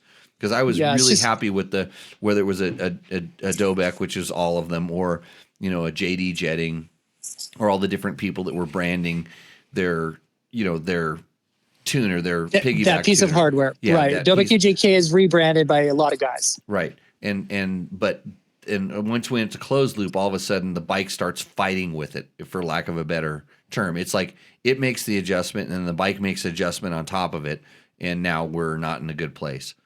Right. So the Dobek EJK, no doubt, up there in Bozeman, Montana, those guys probably have a cove, and in their skunk works lab, they're working through that. And there's no doubt that down here in Las Vegas, Dynajet, my buddy Dusty probably is working on getting a cove, and then they're gonna do a Power Commander 6 for that. So it's easiest to do a piggyback. It is hardest to do a full replacement ECU, and that is probably not on the radar of Vortex or AIM or Athena yet, because when you get to the reality of making a full replacement ECU, that is a engineering project that you the sales numbers need to be there. It is very different with the Kaheen ECU that is the exact same ECU that's in modern single cylinder Yamahas, KTM, Suzuki's, Kawis, Hondas. All of those bikes use that same Kaheen ECU. So that's why you have 3 competing replacement ECU manufacturers going for that market. The Cove, it could be a single source ECU, and it could be the same ECU out of like a Cherry automobile, the Cherry brand, or a scooter, or who knows what. Right. And if the potential sales throughput volume of that ECU is not attractive, nobody's going to do it. So Right. the reality it's just a will we are we going to invest this much money in it? Are we going to make more money back in figuring this out? And that was one of the problems, like with the Christini, is it was I'm trying to think of the damn ECU that was in it that we were dealing with, trying to get the, the company ended up giving us their coding software so we could go in and start, doing modifications and stuff to it, because they just had this sort of baseline that it was so basic. It was like, this will make any motor run. How well, who knows? So yeah, I think a Cove could really respond to a piggyback tuner. So, and are we sure that they didn't just use one of these other existing ones that are out there, and it's not what you've already hacked? I didn't dive that deep into the bike. About as far as I got is I cleaned the air filter and changed the oil. But the bikes aren't really out in any kind of mass production. People already want to make it go faster. Well, isn't that testosterone for you? Yeah, it's all That's good. different I things. understand. Hey, so Mike, any more underwater moto kits? Because Victor needs to bring his Primo back from Tijuana. The Haverford 2000. You saw that on our site? You lucky enough to surf into that? Yeah, yeah. A lot of people, we've mentioned it a few times in the show. So I wrote that as a obviously it's a joke. Yes. And I did that. There's two motivations behind that. One is I've drowned so many bikes in the ocean in Baja that I feel like I should have an underwater kit to prevent, all of these top ends that I ruined by drowning bikes in Mexico. And then the second kind of thing behind that is there's a restaurant in Vegas called the Omelet House. And if you've been there, they have a menu item. It's an omelet number 69. And it's this ridiculously described omelet with hundreds of ingredients. It's an absolute farce of a description. And so I just kind of combined those two things together and wrote that description for that underwater snorkel it's kit. pretty pricey, right? Yeah, I think we're asking $2,500 for it. So Okay. it's exclusive. It's Right. exclusive. Yeah, because I mean, I'm looking at how many of the overland vehicles now come with the snorkels, so they can drive them up to windshield height water levels and stuff. Sure, status of that, right? And I'm pretty sure if you want to get deeper into the adventure / dual sport market, if you want to be cool, I can help you market this thing a little bit because I'll run it. I just see like the vacuum, the hose that goes from your I'm really familiar with this. I had to crawl over it underneath my house. The tubing that goes from your dryer out to the vent. Dryer vent hose. Dryer vent hose, yeah. You just have that, and it attaches to your back via Velcro, and then you have a thing that mounts on your helmet. So it's kind of a riding gear / motorcycle kit. And then you could go aqueous. Yeah, I'm feeling it. I'm going to go ahead and email my patent attorney in the morning. Okay, sounds good. I'll take 10% and be happy with that. About to the Ducati. People are asking about what does Jimmy think about the Ducati? Was that the question, George?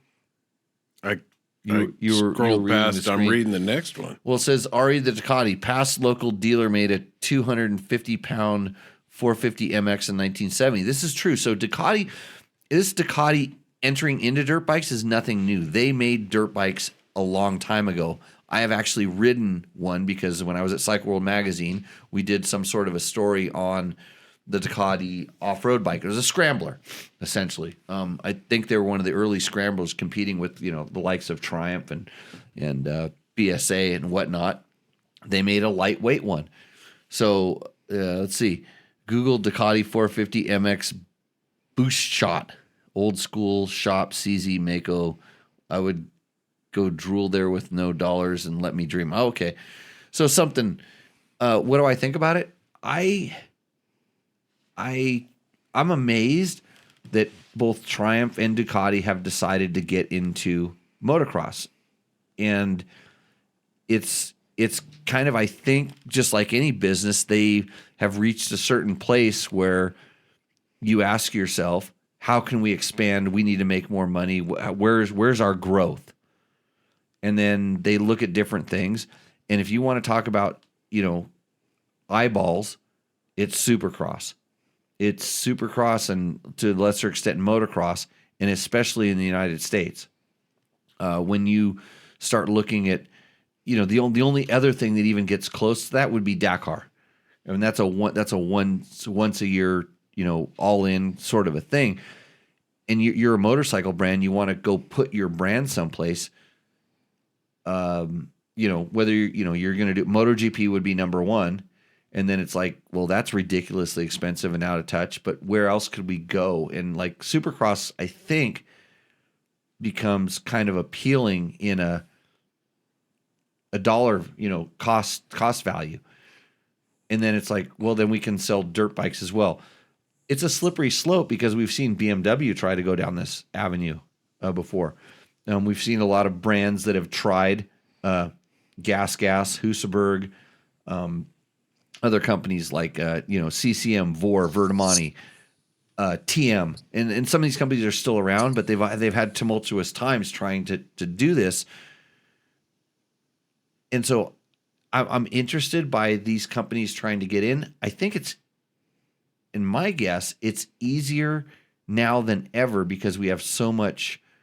You can go get all of these other machines to compare yourself to, or to say, hey, we have this technology that we think might make something better. And the Ducati's the one that's really interesting. I'll get to that in a minute. But we have all this technology, and we think we can make a 250cc four-stroke engine that's better than what we're seeing out there. Or we feel like we have some nose about how chassis handle or whatever, that maybe if we brought our knowledge from street or wherever it is into this arena, we could make stuff work. And you're seeing this also with electric bikes, like the Stark Varg, for instance. It's kind of the first one there where they said, hey, we're going full in on, having the best componentry. It's not sort of, it's this electric thing, so it's kind of weird or unique. They went in and they have real motocross guys riding their bike and real suspension components and all this stuff. So I think on the Ducati specifically, their valve control system, the Desmodronic valve control system, may allow them to do something that could be maybe as game changing as when Yamaha spun the motor around backwards right after Husaberg did it, and some other people did it a long, long time ago. But there's things that it takes a new idea to bring it in. I think the Triumph is, we've seen the bike. I think it's going to be very standard, and I think they're just looking to put their name out into a different market and do some stuff. I don't know what they could do that would be significantly game changing in building motocross bikes. I think the economy is going to play a big part on that. I think if they were tooled up and ready to go 3 years ago, they might make it, but it's going to be interesting for me to see what happens in this whole industry as we go into a deeper recession, as people have to go back to work, and because we really had an explosion of this whole adventure, overlanding, motorcycle, let's get outside when we didn't have to go to work. Yeah, but that I don't think show up at work. I don't think that affected at the highest level, like the racing level, where they're starting at, and they're hoping that kind of bleeds down. But here's the interesting thing: why are they getting into gas propulsion when electric is the new thing? And so something tells me that these companies have ambitions that are 10 years out. They're not. You don't want to get me fired on the electric stuff now, Jimmy, because I'll go off on it. I'll shock you with this. This is a spooky. It's Halloween. So maybe these companies are actually, a couple of these companies, well, they've been around for a long time. They're not just startups. They're not new. Maybe they're thinking into the future. It's like, hey, the future is electric. We are going to go electric. Somehow we're going to have battery-powered, rechargeable bikes of all different kinds. And we need our brand to be established in a lot of different ways. So we're going to go show it at Supercross. We're going to show it at MotoGP or wherever we're going to do. And then when they come up with a kid's 50cc sized electric play bike that that comes along, so they can get people onto two wheels, because ultimately they want to sell 100,000 urban mobility vehicles with the Triumph brand or the Ducati brand, worldwide. I think it's part of a marketing plan. And instead of looking at it like 5 years, that's why it surprises me they're going to gas. But right now, if you want to be in front of the eyes, you've got to make a gas motor. You've got to compete. You can't just jump into electric, but maybe in the future it's like, hey, let's do this for a little while. So yeah, in 5 years, electric will fall flat on its face, and they'll be right there with some trick gas deal. We're not really sure where that's going. I'm not poo-pooing or saying. I mean, I think there's definitely a market for electric. There's places where that stuff is way better than having gas. Especially when we talk about just mobility and things like that. And I think when it comes down to it, maybe, and Stark was really big at promoting, like, if we have this quiet vehicle that can do motocross without making a lot of noise, we're going to be able to access tracks that are getting closed down and do things. And maybe at the track there would be a charging station, so you could bring your bike there. You don't have to drag a generator along. There's so much more to it than I think that we're just looking at on the day-to-day average consumer side of things. Okay, the studio audience is falling asleep, as I am, but I have glasses on so you can't see it. You fell asleep? Let's bring it back in. And Ducati. Okay, you answered that. Yeah, I think that's why. Let's go on to another question. Wow, I went down the rabbit hole in that, didn't I? Went down the toilet bowl. Toilet. Thanks, what's George. Motocross without the smell of burnt gas and noise, Victor says. And he also says electric's doomed, but those are Victor Andrade predictions and George's as well. Real ones. I don't think it's doomed. I think it's just going to be another option. Yeah, Mike, what do you think? I think that the dual sport market is the growth area in all of motorcycling, and so to have a viable brand, you need to have a product that crosses over into the light adventure dual sport market. The way you do that is you spend all your money developing a motocross product, which gets you all those eyeballs. And then so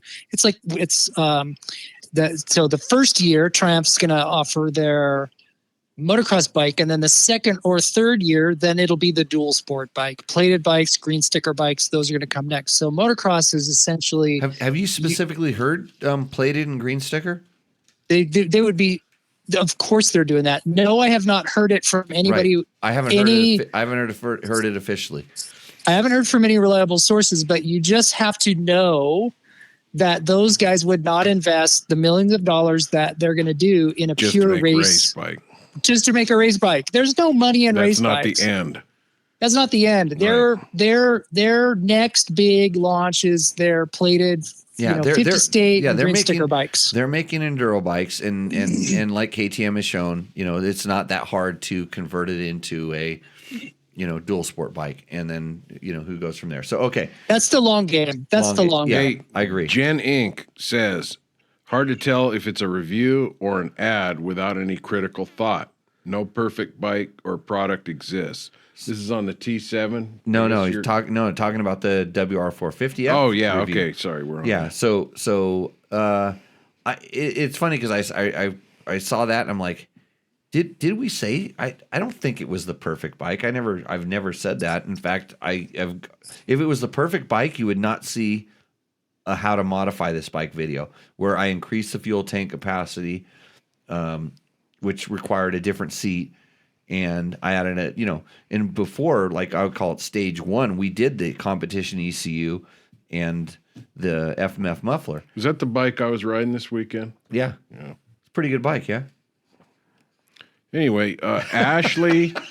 It's not perfect. Ashley Pierce, 3507 in New Zealand.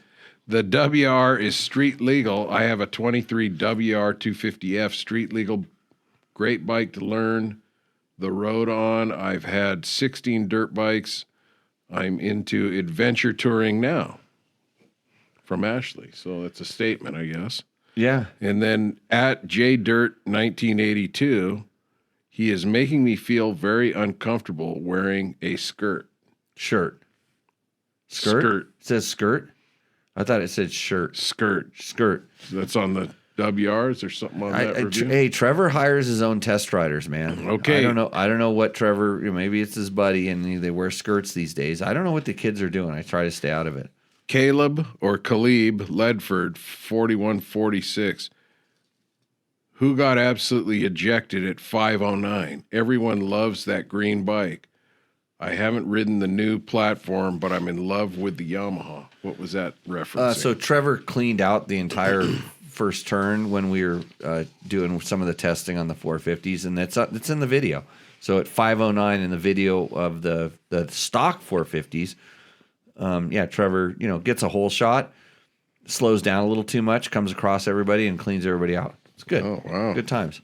Okay. I shot the footage. You know how when you shoot a really good video and you don't get credit for it, George? Yeah, 3 million and how many views on the two-wheel drive adventure bike that I shot? I think Jim shot that, actually. Comment account 49. The one advantage in eastern rocky, rooty trails.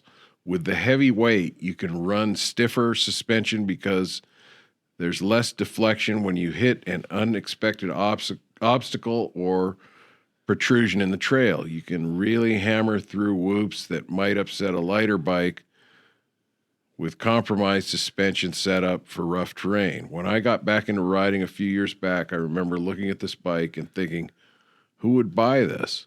And he's talking about a Honda Sierra 450X. Now that I'm older and more experienced, it's me. I'm the person this bike makes sense for. Honda CRF 450X. Okay, that's what he's talking about. Yeah, I don't. I think his thinking is a little skewed.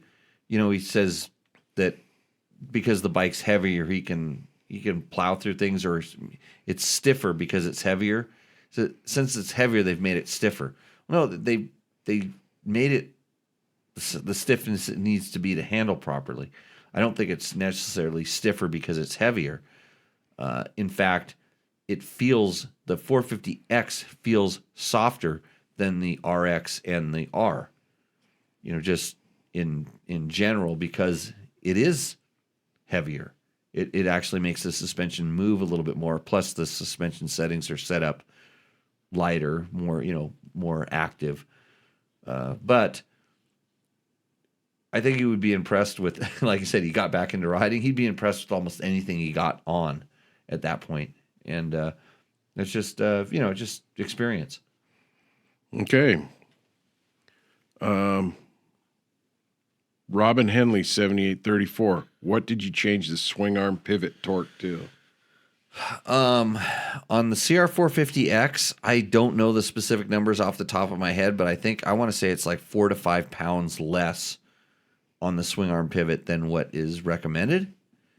But that's how we. So you loosen up the swing arm to allow the chassis to flex a little bit more.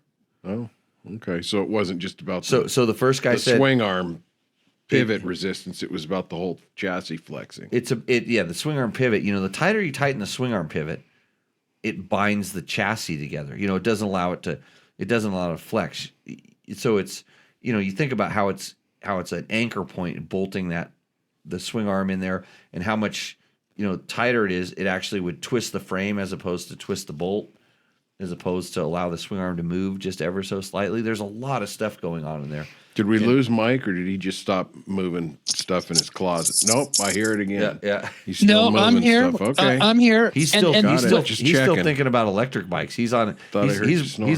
He's ready to start up Mike's electric taco moto. He's going to go out and invest heavily in electric bikes. I'm sure for his kid's future. Okay, so how many Suron bikes do you see ripping around?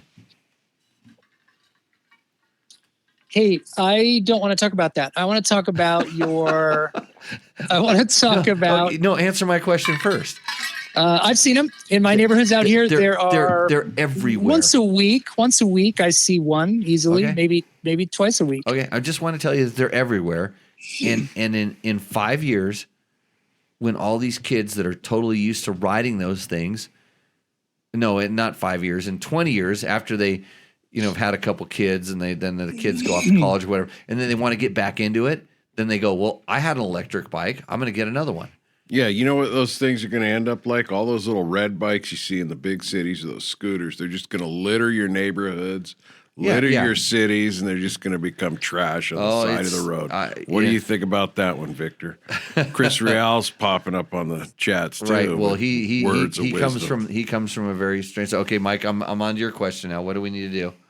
Oh, well, I was just going to add that I've done that chassis, changing the engine hanger and the torques on the new generation KTM enduro bikes, because the swing arm is per their literature 30% stiffer. They have a stiffer chassis, and when you ride the new 500 platform, it is a more accurate feeling bike. It turns quicker, sharper, more responsive. And so the attributes of a stiffer chassis are all there, and they're all easily detectable. And I like my enduro bikes to be noticeably more plush and softer than a motocross bike.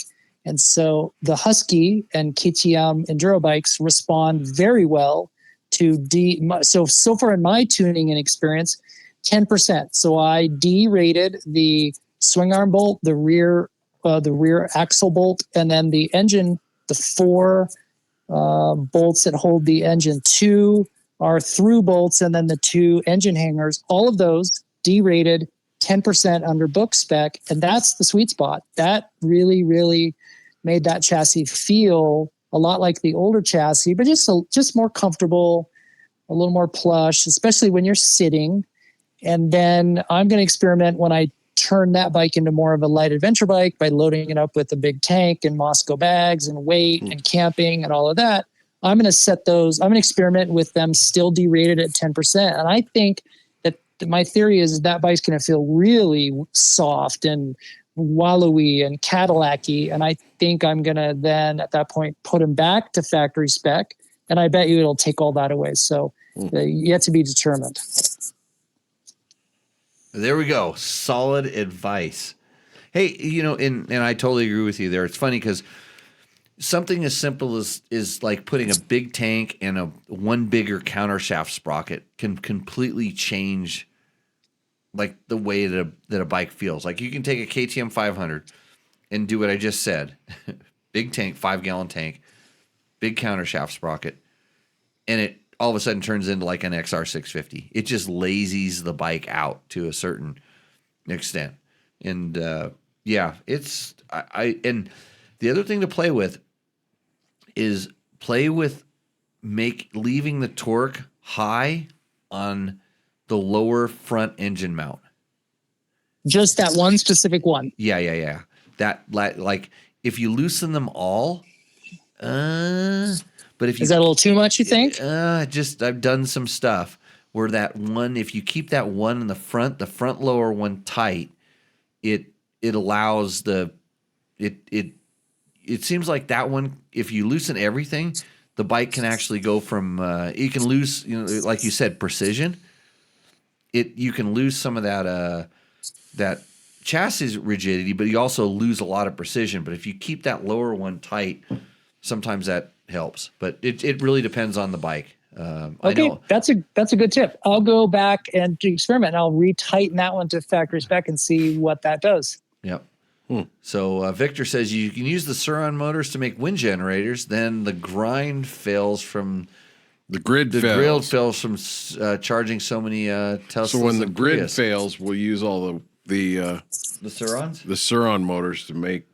I was electricity. just gonna actually tie children to ropes and have them run in like a spring cord. When they get scared of me, they run away and they generate power. But in order to tie children up, you have to touch them. And what does that lead to? We're not going to make that joke in the show. Okay.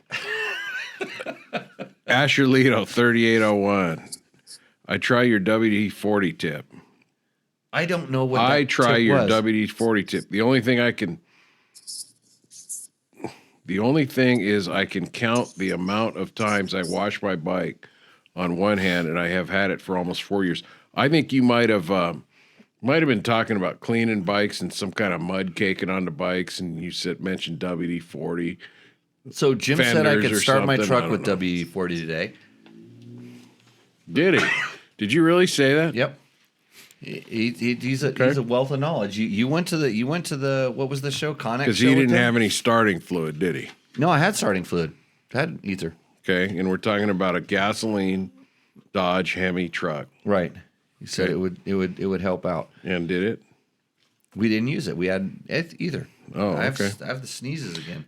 I'm allergic to Me? Old English 800. You Could be my gold medals, all my cold. Yeah. my plethora of medals and achievements in the room. Sitting next to me, you're just starstruck.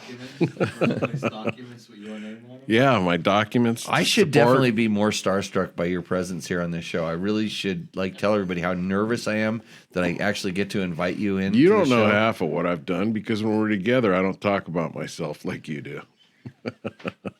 Well, you never give me a chance. You want me to tell you a story, George? No. Dave Donnelly. Oh, this back to the suspension high and speed. We're not going to read that. Barney Racing. Hello, Jimmy. I'm a listener of your Tech Talk Taco Tuesday and hear your sponsored plug for Taco Moto. Do you have a discount for them? Thank you in advance and for the good podcasts. Mike, do you want to take that question? Because that was the first question we took on the show tonight, and George failed to pay attention like a good co-host would. But I don't really like to pick on my co-hosts because they're such awesome people that they intimidate me. Well, it's So I have been to be- like 2.5 hours since I read it the last time. I have to be on tiptoes around here. So anyway. Yeah. I explained that for you sponsoring this show, that's like a discount, and they should shop with companies like Takamoto that help promote a show like this, and companies like Yamaha, also Scott Sports. By the way, Scott Sports, this is the 6-day goggles. The ISD is going to start, I think, tomorrow, the next day, pretty soon. The Americans are down in Argentina, and you can get a Scott limited edition 6-day goggle with the amplified lens. Other sponsors, Climb. We talked about the F3 helmet. DDC, great chain wheels. Trail Tech, the Voyager Pro. We answered a lot of Voyager Pro questions for Jim this week. Hey, we should talk a little bit about what's the future of Rooster Endo. What are some of the ideas? We're going to Let's get to talk that with in a the second. audience. Yeah. You want to Fasst read all your Company. sponsors Yeah, again? all the sponsors. Fasst Company Flex Handlebars. I have to. It's contractually obligated. Yeah, no, I understand. Bulletproof Designs. I need to talk to those guys because I need to do stage 3 on my WR450 because the bike's not perfect, but I'm going to make it that way, even though you weren't so impressed, I guess. No, I was just listening to you. I thought, you know what? Maybe if I put a tooth on that counter sprocket, it would respond how I'd want. A little, just a little bit of that tame the low end. Because that's the whole thing. I've gone with that direction on that bike because I want it to be aggressive and peppy. And I don't like that. And that's why I don't put double take mirrors on that bike because that's not what they're for. Going to slow it down. They're for my KTMs. Okay, Mike. So how do you respond to the nice guy who wanted a discount? I would tell him that, look, we're getting into November. That's Black Friday territory. I know that we're going to do some pretty attractive stuff around then. So just hang on. Wait till you get a little later here in November, and you're gonna be able to take advantage of some. And you know what I'd say? I'd say a lot of these companies out there are small businesses. Yep. A lot of them just came through COVID. And a lot of guys that ride, particularly a lot of guys that are in town right now for a ride, are cheap.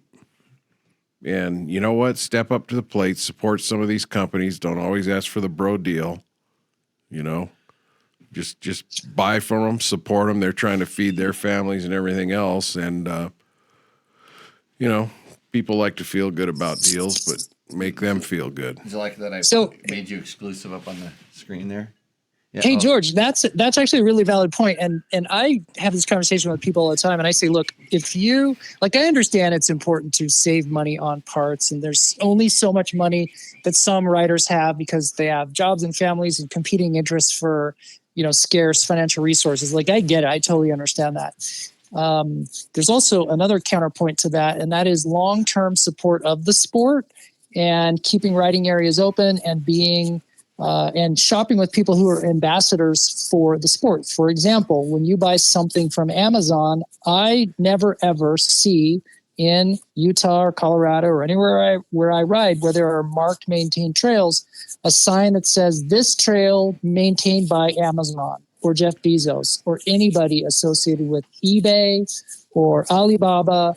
And so when a guy posts somewhere, he says, hey, I got this cool widget that's often a clone ripoff of another small business's original idea. Right.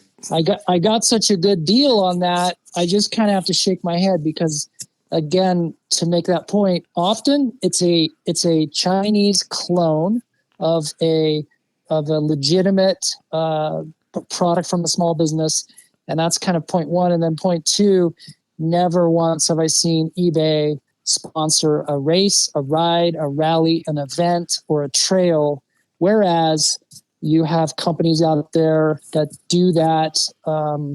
Like Moto does. We have a very active and vibrant outreach program. Rocky Mountain, I see them in Utah advocating for trails and spending money on trail advocacy. Slavens out of Colorado. There are a handful of companies that are ambassadors to the sport. They support riders, local riders. They do the right thing. Health of the sport.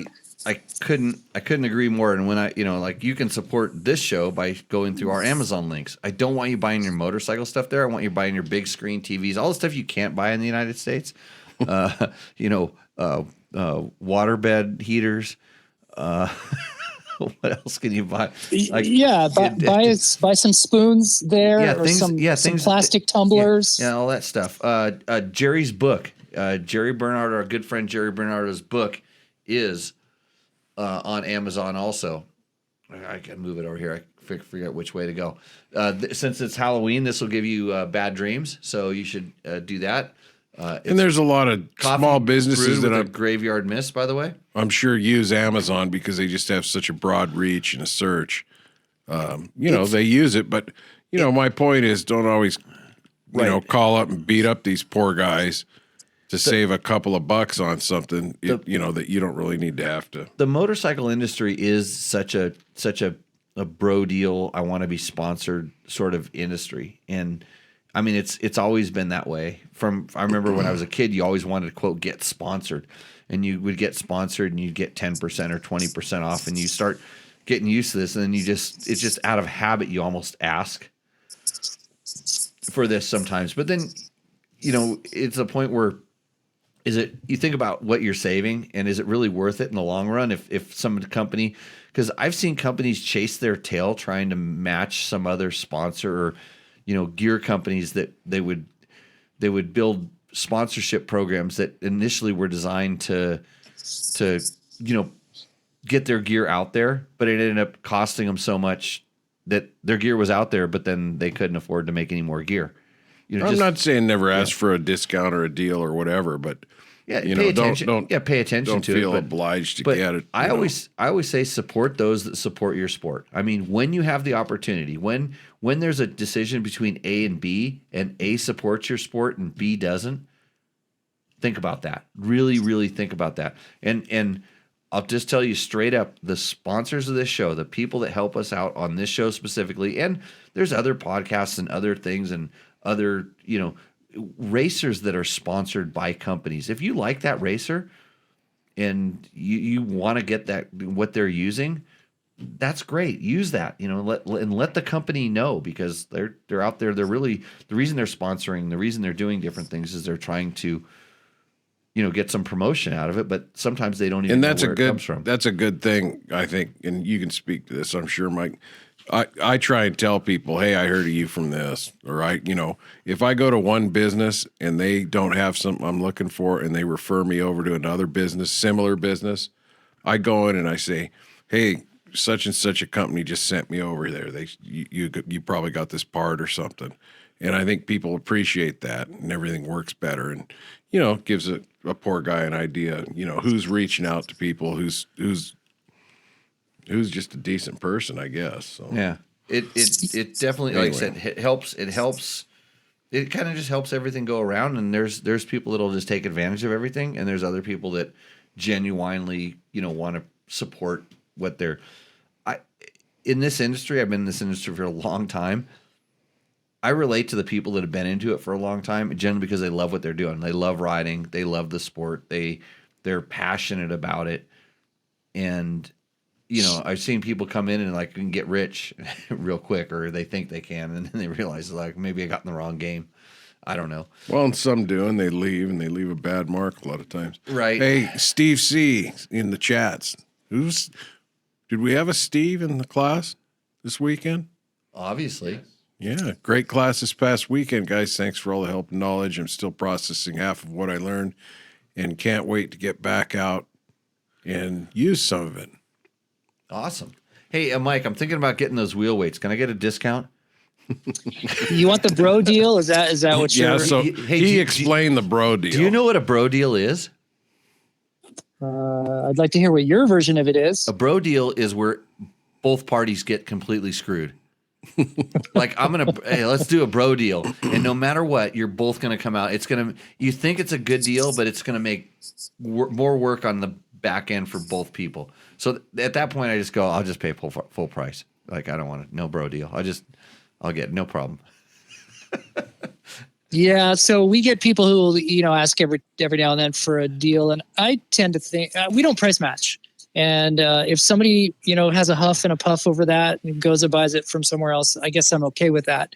But I also would challenge in terms of what we do for the riding community. I don't know if anybody else's who's putting my personal cell phone number is on our YouTube channel. It's all over the place. And I don't have a problem with somebody kind of almost 24/7 texting me, asking me a question to help with one of our products, or even I'm happy to help and support people with things that they didn't even get from us. Because to me, riding a motorcycle is a component of my mental health. And I really don't want to hear your personal problems. I don't want to be your therapist. But I'm quite happy to be your motorcycles therapist. And I feel that that's a duty and a responsibility that I have. And I take it quite seriously. And that costs money. Like that requires. Time is money, and I mean, people can be overbearing. We're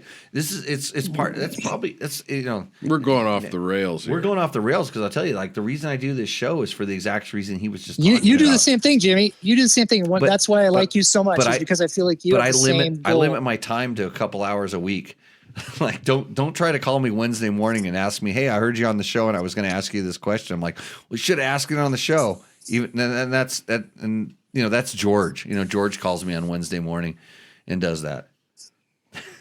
Well, you have the same, I think, goal in life. Jimmy says, all this is in your manual.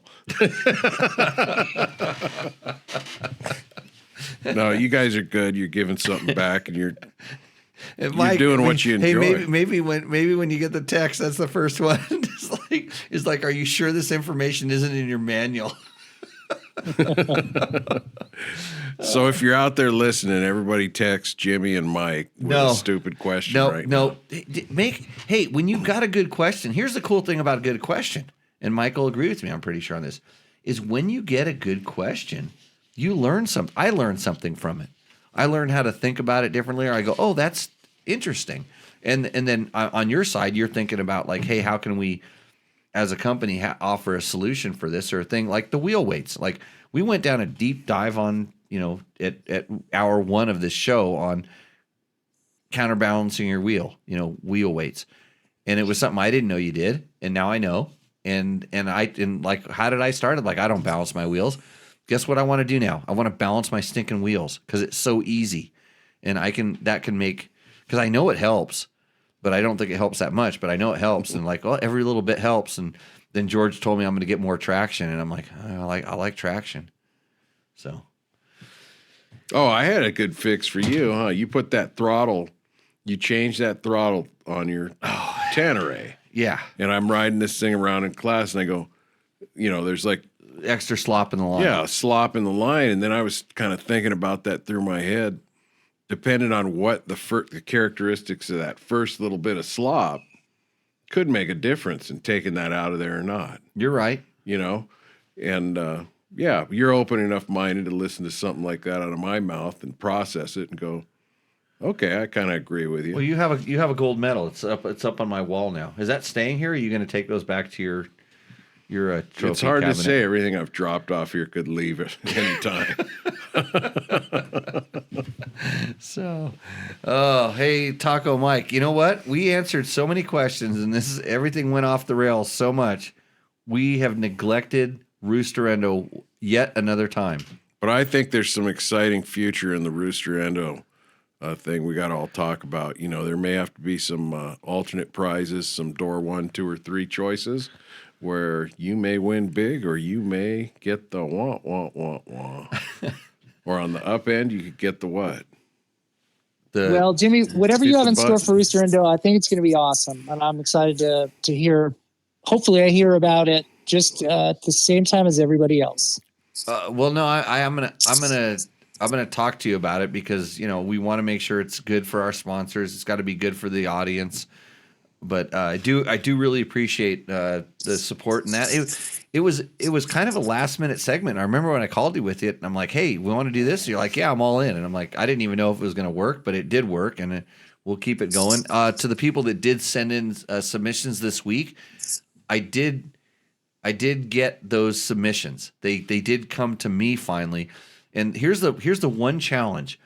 My email is not that hard to figure out, but they're going to have to come to my email. And if you can't figure it out, then you're not worthy enough to win the Roosterendo grand prize, which will be announced at a later date, probably the week after I get the T-shirts done. And not the Cholo style T-shirts that I'm running tonight. Hey, George. Hey, what's up? I'm just embarrassed because I got Vans on, not the Converse. Converse. Yeah, I'll tell you, my socks are all the way up to the knees, bro. Yeah, it's good. I can do the squat and everything. I hold the wall up, all this stuff. But anyways, Mike, thanks for coming on. We will definitely keep in touch. It's a joy and a delight, George. Fun talking to you. Hey, Mike. Last time I saw you, I think you just crashed your Trail 90 at a KTM rally. You dropped it or something, didn't you? Well, we were talking about people who don't bring KTMs to a KTM rally. I brought a 1981 Honda CT 110 to a KTM rally, and I rode it more than any KTM product the entire weekend. Yeah. Got you around, though, didn't it? Yeah. Hey, be brand ambidextrous. It's the best thing ever. That way you know what the best is because you've ridden it all. Right, I agree. So cool. Well, we will catch you out on the trail, and thanks for joining us. All right, fellas. Thanks. Keep up the good work out there. Mike. Thanks. Peace out. Okay, that was Taco Moto's Mike Spurgeon. Like he said, he answers questions. I think it's crazy that he actually puts out his information as much as he does for answering questions. The reason I was attracted to Taco Moto and what he did was he was one of the first people in the KTM 500 world that actually put out what we call a white sheet that explained, if you want this, here is this and that. And I'm like, this guy's trying to sell stuff, and he put this sheet out that basically says, if you want this, you don't need this, you don't have to buy all this stuff. He'll sell all of the stuff to you because everybody thinks they need what they don't need. But if you're honest with yourself and you read his white sheet on this thing, you're going, wow, that makes perfect sense. And I was kind of surprised because at the same time, people were trying to sell us fuel lines with extra flow 90-degree valves in it, like it made a difference. Because an electric fuel pump can't push enough fuel through a 90-degree turn. Right. Yeah. I mean, like, at what RPM and at what flow rate is this becoming problematic? Oh, yeah. Yeah. So, anyways, my flow rate is running a little bit low. Did Victor say anything else bad in the chats that we need to know I'm about? trying to think of what he said back there. He said something. He's still kind of obsessed with the splinters. But the splinters, high shaft speed. High shaft speed on the wooden piston. And maybe splinters. You should wear a glove and you won't get splinters there, Victor. I got a splinter the other day. I was like, before I went into the house, I had to dig the hole. Yeah. Yeah, I got a cheap tools, fiberglass splinter, maybe. No, it was actually wood. It's just an old, the old trusty. I might actually be here next week if you'll have me back. No, I don't know about that. Okay, that's fine. Yeah, it could be a little rough. Keep me entertained, or I'll be leaving. Well, everybody, hey, thanks for joining and thanks for watching the show. You know that this is also available live if you're listening to it in the podcast format, where you can see George and my clown-like outfits because it's pre-recorded. If you want a George sticker, should I give out your address or your phone number for that? No, nothing. Okay, you got to ask for a George sticker. You're not getting them. You can't. You can ask and you can say no. Yeah. But if you have questions, if you're listening to this and you have questions, go ahead, find the YouTube video, find the Facebook video, comment on it. We rifle through all those, answer the questions, submit your rooster endos because it's a big one coming up. And got a class in about 10 days. There's still room. Sign up. Come get entertained by Jimmy, George. Do you know how I can afford to do this show? It's because I have a wife that has a job. Oh, that's we weren't going to talk about that. But she'll come out and help at the next class. By the way, she's coming. So she's up for it. Yeah, her friends are coming, right? Yep, she's got some friends coming out. We do an off-road motorcycle school, www.jimmylewisoffroad.com. If you want to make yourself a better rider, I know all the answers that you seek.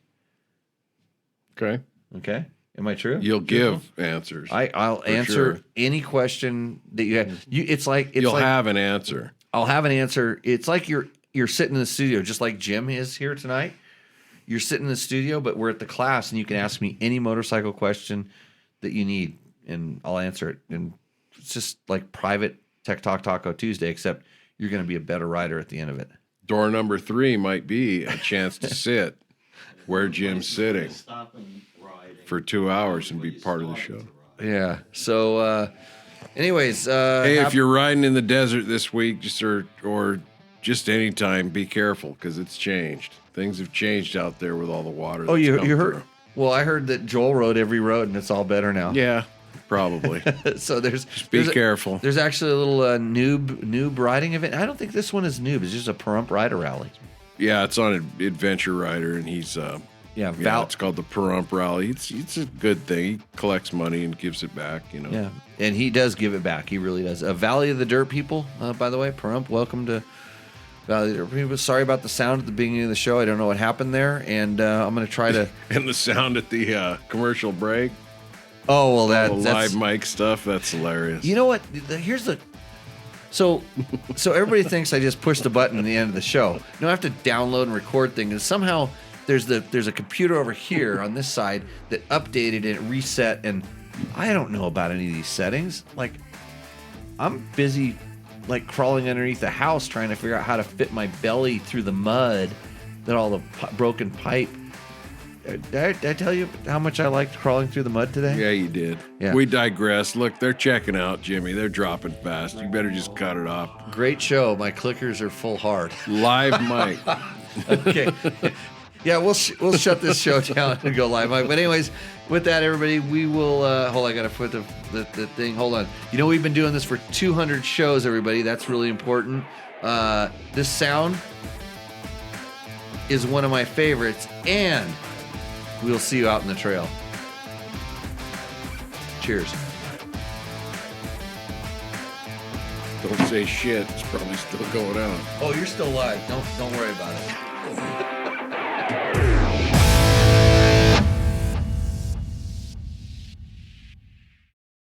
If you liked what you saw in this video, come check us out over at dirtbiketest.com on the webs. We have bike tests, product tests, a lot of fresh dirt, and you can even support us by clicking through our links.